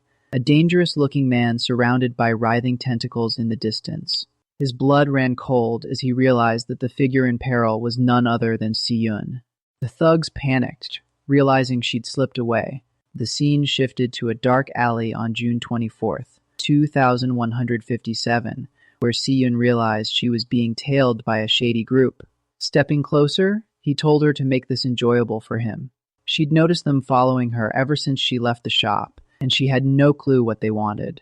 Whispering to her tiny lion companion, she told him to stay hidden and not reveal himself. Out of nowhere, a powerful kick connected with his face. The thug who was slammed into the wall slowly picked himself up. With a sneer, he repeated his threat, making her skin crawl. The thug was sent hurtling through the air, crashing into a wall with a loud thud. Following the first rule of being tailed, she decided to lose them in a crowd. Cursing, he realized he had lowered his guard. Rushing to his side, Si Chen was terrified, calling his name. Another, more menacing figure raised an eyebrow. Intrigued, panicking, Si Chen demanded to know who they were. Heading to the bustling restaurant district where the evening crowd was thickest, she hoped to blend in. She cradled him, asking if he was all right. One of the thugs scoffed, disappointed that the lion had fizzled out so quickly. Melted into the crowd, but the pursuers rudely shoved people aside, shouting for her to stop, adding that their heads would fetch triple the bounty. In the split second, they lost focus. She vanished from their sight. Turning to Si Chen, Si Chen apologized for being late and asked if she and Leo were okay. The roots began to coil around Si Chen, trapping her in place. Believing she'd finally shaken them off, she sighed in relief. He told her to stay calm, that he was here now. But suddenly, a figure blocked her path, having anticipated her route. The group from behind caught up, laughing at her efforts, mocking her as a little chick. One of them used an ice ability, freezing her feet and sending her tumbling to the ground. He taunted her, asking if she was all out of steam.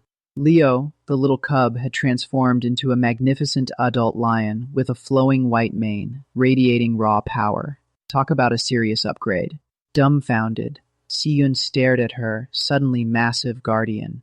The kick thug nursed his face, screaming about where this lion came from since their boss never mentioned a giant beast. Talk about being left in the dark. Leo let out a deafening roar that sent the pursuers scrambling in fear. But the transformation took its toll. Leo reverted to his tiny form and collapsed unconscious. Summoning tree roots with a creepy grin, he bragged that the lion barely lasted 10 seconds.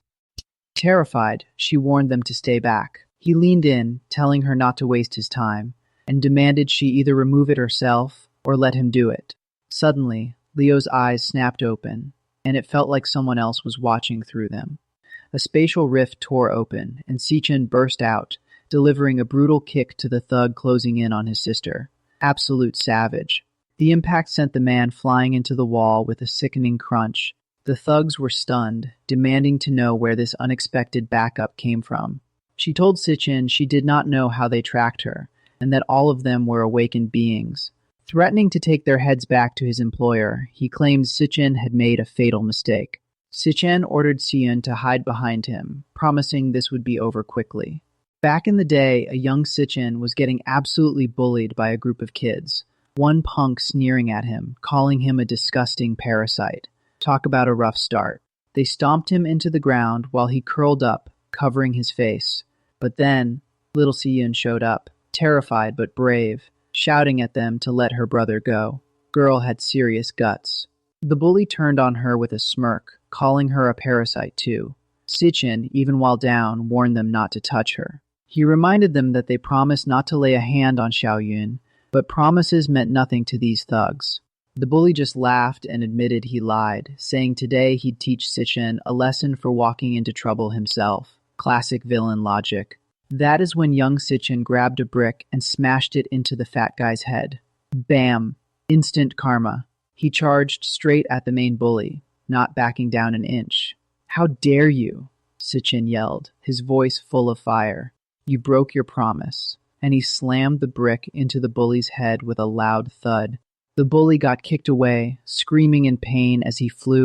With blood streaming down his face, the bully freaked out, yelling that Si Chen had completely lost his mind. And honestly, maybe he had.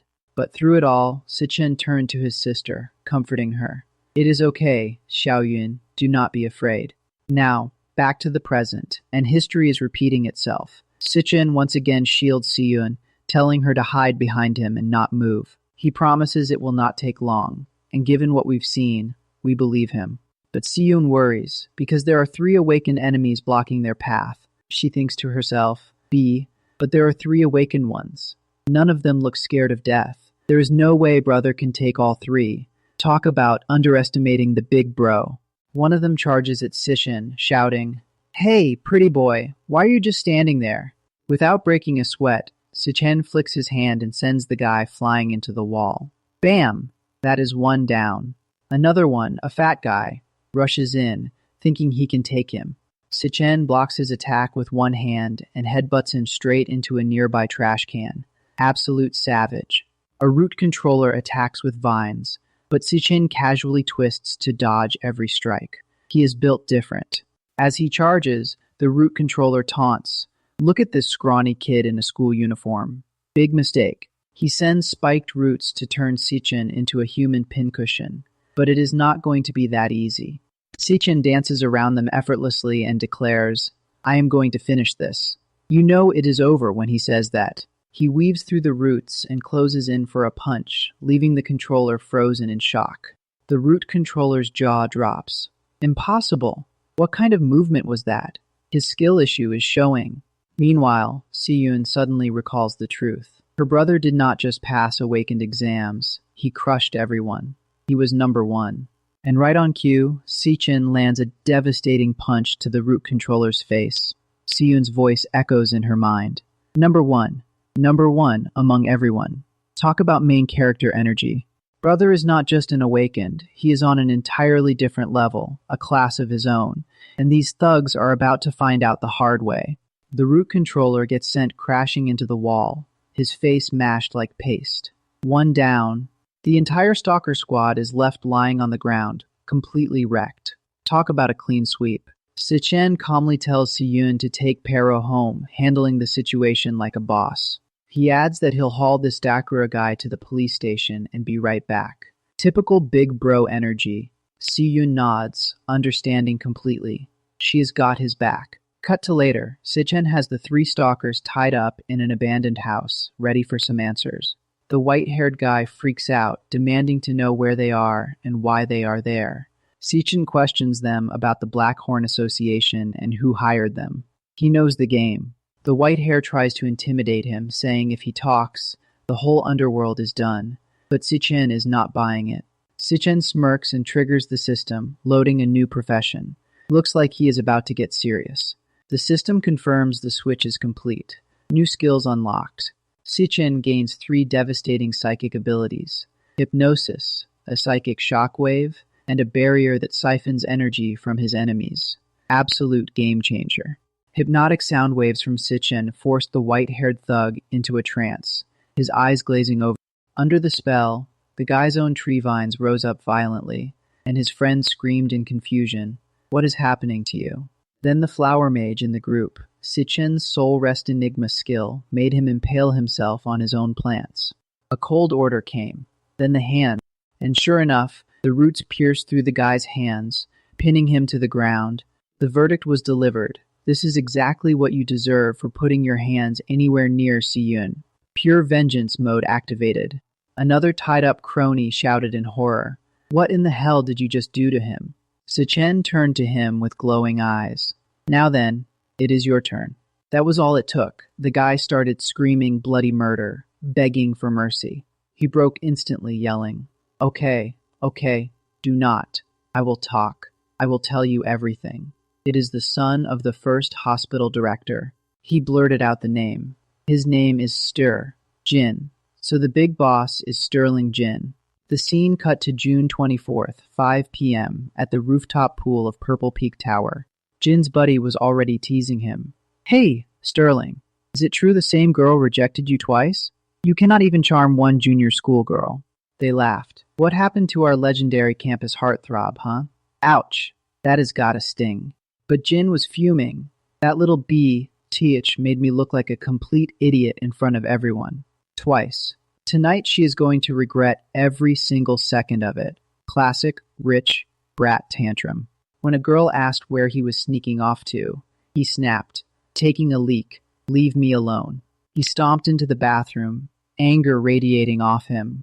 But the lights flickered, and he cursed. FK. Even the goddamn lights are against me tonight. When he turned around, he found none other than Si Chen standing right behind him. Talk about a surprise party crasher. Si Chen stared him down with an icy gaze. Are you Jin? Meanwhile, in the security room of the tower, guards were chatting. The top floor of Purple Peak Tower, those spoiled rich boys have bought the whole thing out again. No wonder every last camera up here has been switched off. One guard continued. They are probably up there having the absolute time of their lives right now. All that money and power, and this is what they spend it on. The other leaned in. Hey, get closer. Word is most of the girls in there did not exactly come willingly. They were lured in, trapped, the whole thing. Wait, are you serious? There was a girl not long ago, a student. They did unspeakable things to her in there, and she took her own life after. And then the whole thing just vanished. Their parents buried it under a mountain of money. The list of their crimes would fill a novel. Do not let the expensive clothes and pretty faces fool you for a single second. Behind closed doors, they are nothing but animals. Back in the restroom, Jin was shaking. You? Who the hell are you? He tried to act tough. This floor is completely off limits to the public. How did you even get up here? He grabbed his phone. I am calling the police right now and having you thrown out. Ballsy move, but does he really want to do that? But before he could dial, his phone rang. The caller ID read Blackie. Little did he know, Si Chen had already taken care of Blackie. Absolute boss move. Si Chen stared at Jin with cold fury. You are the one who sent people after Si Chen. It was you.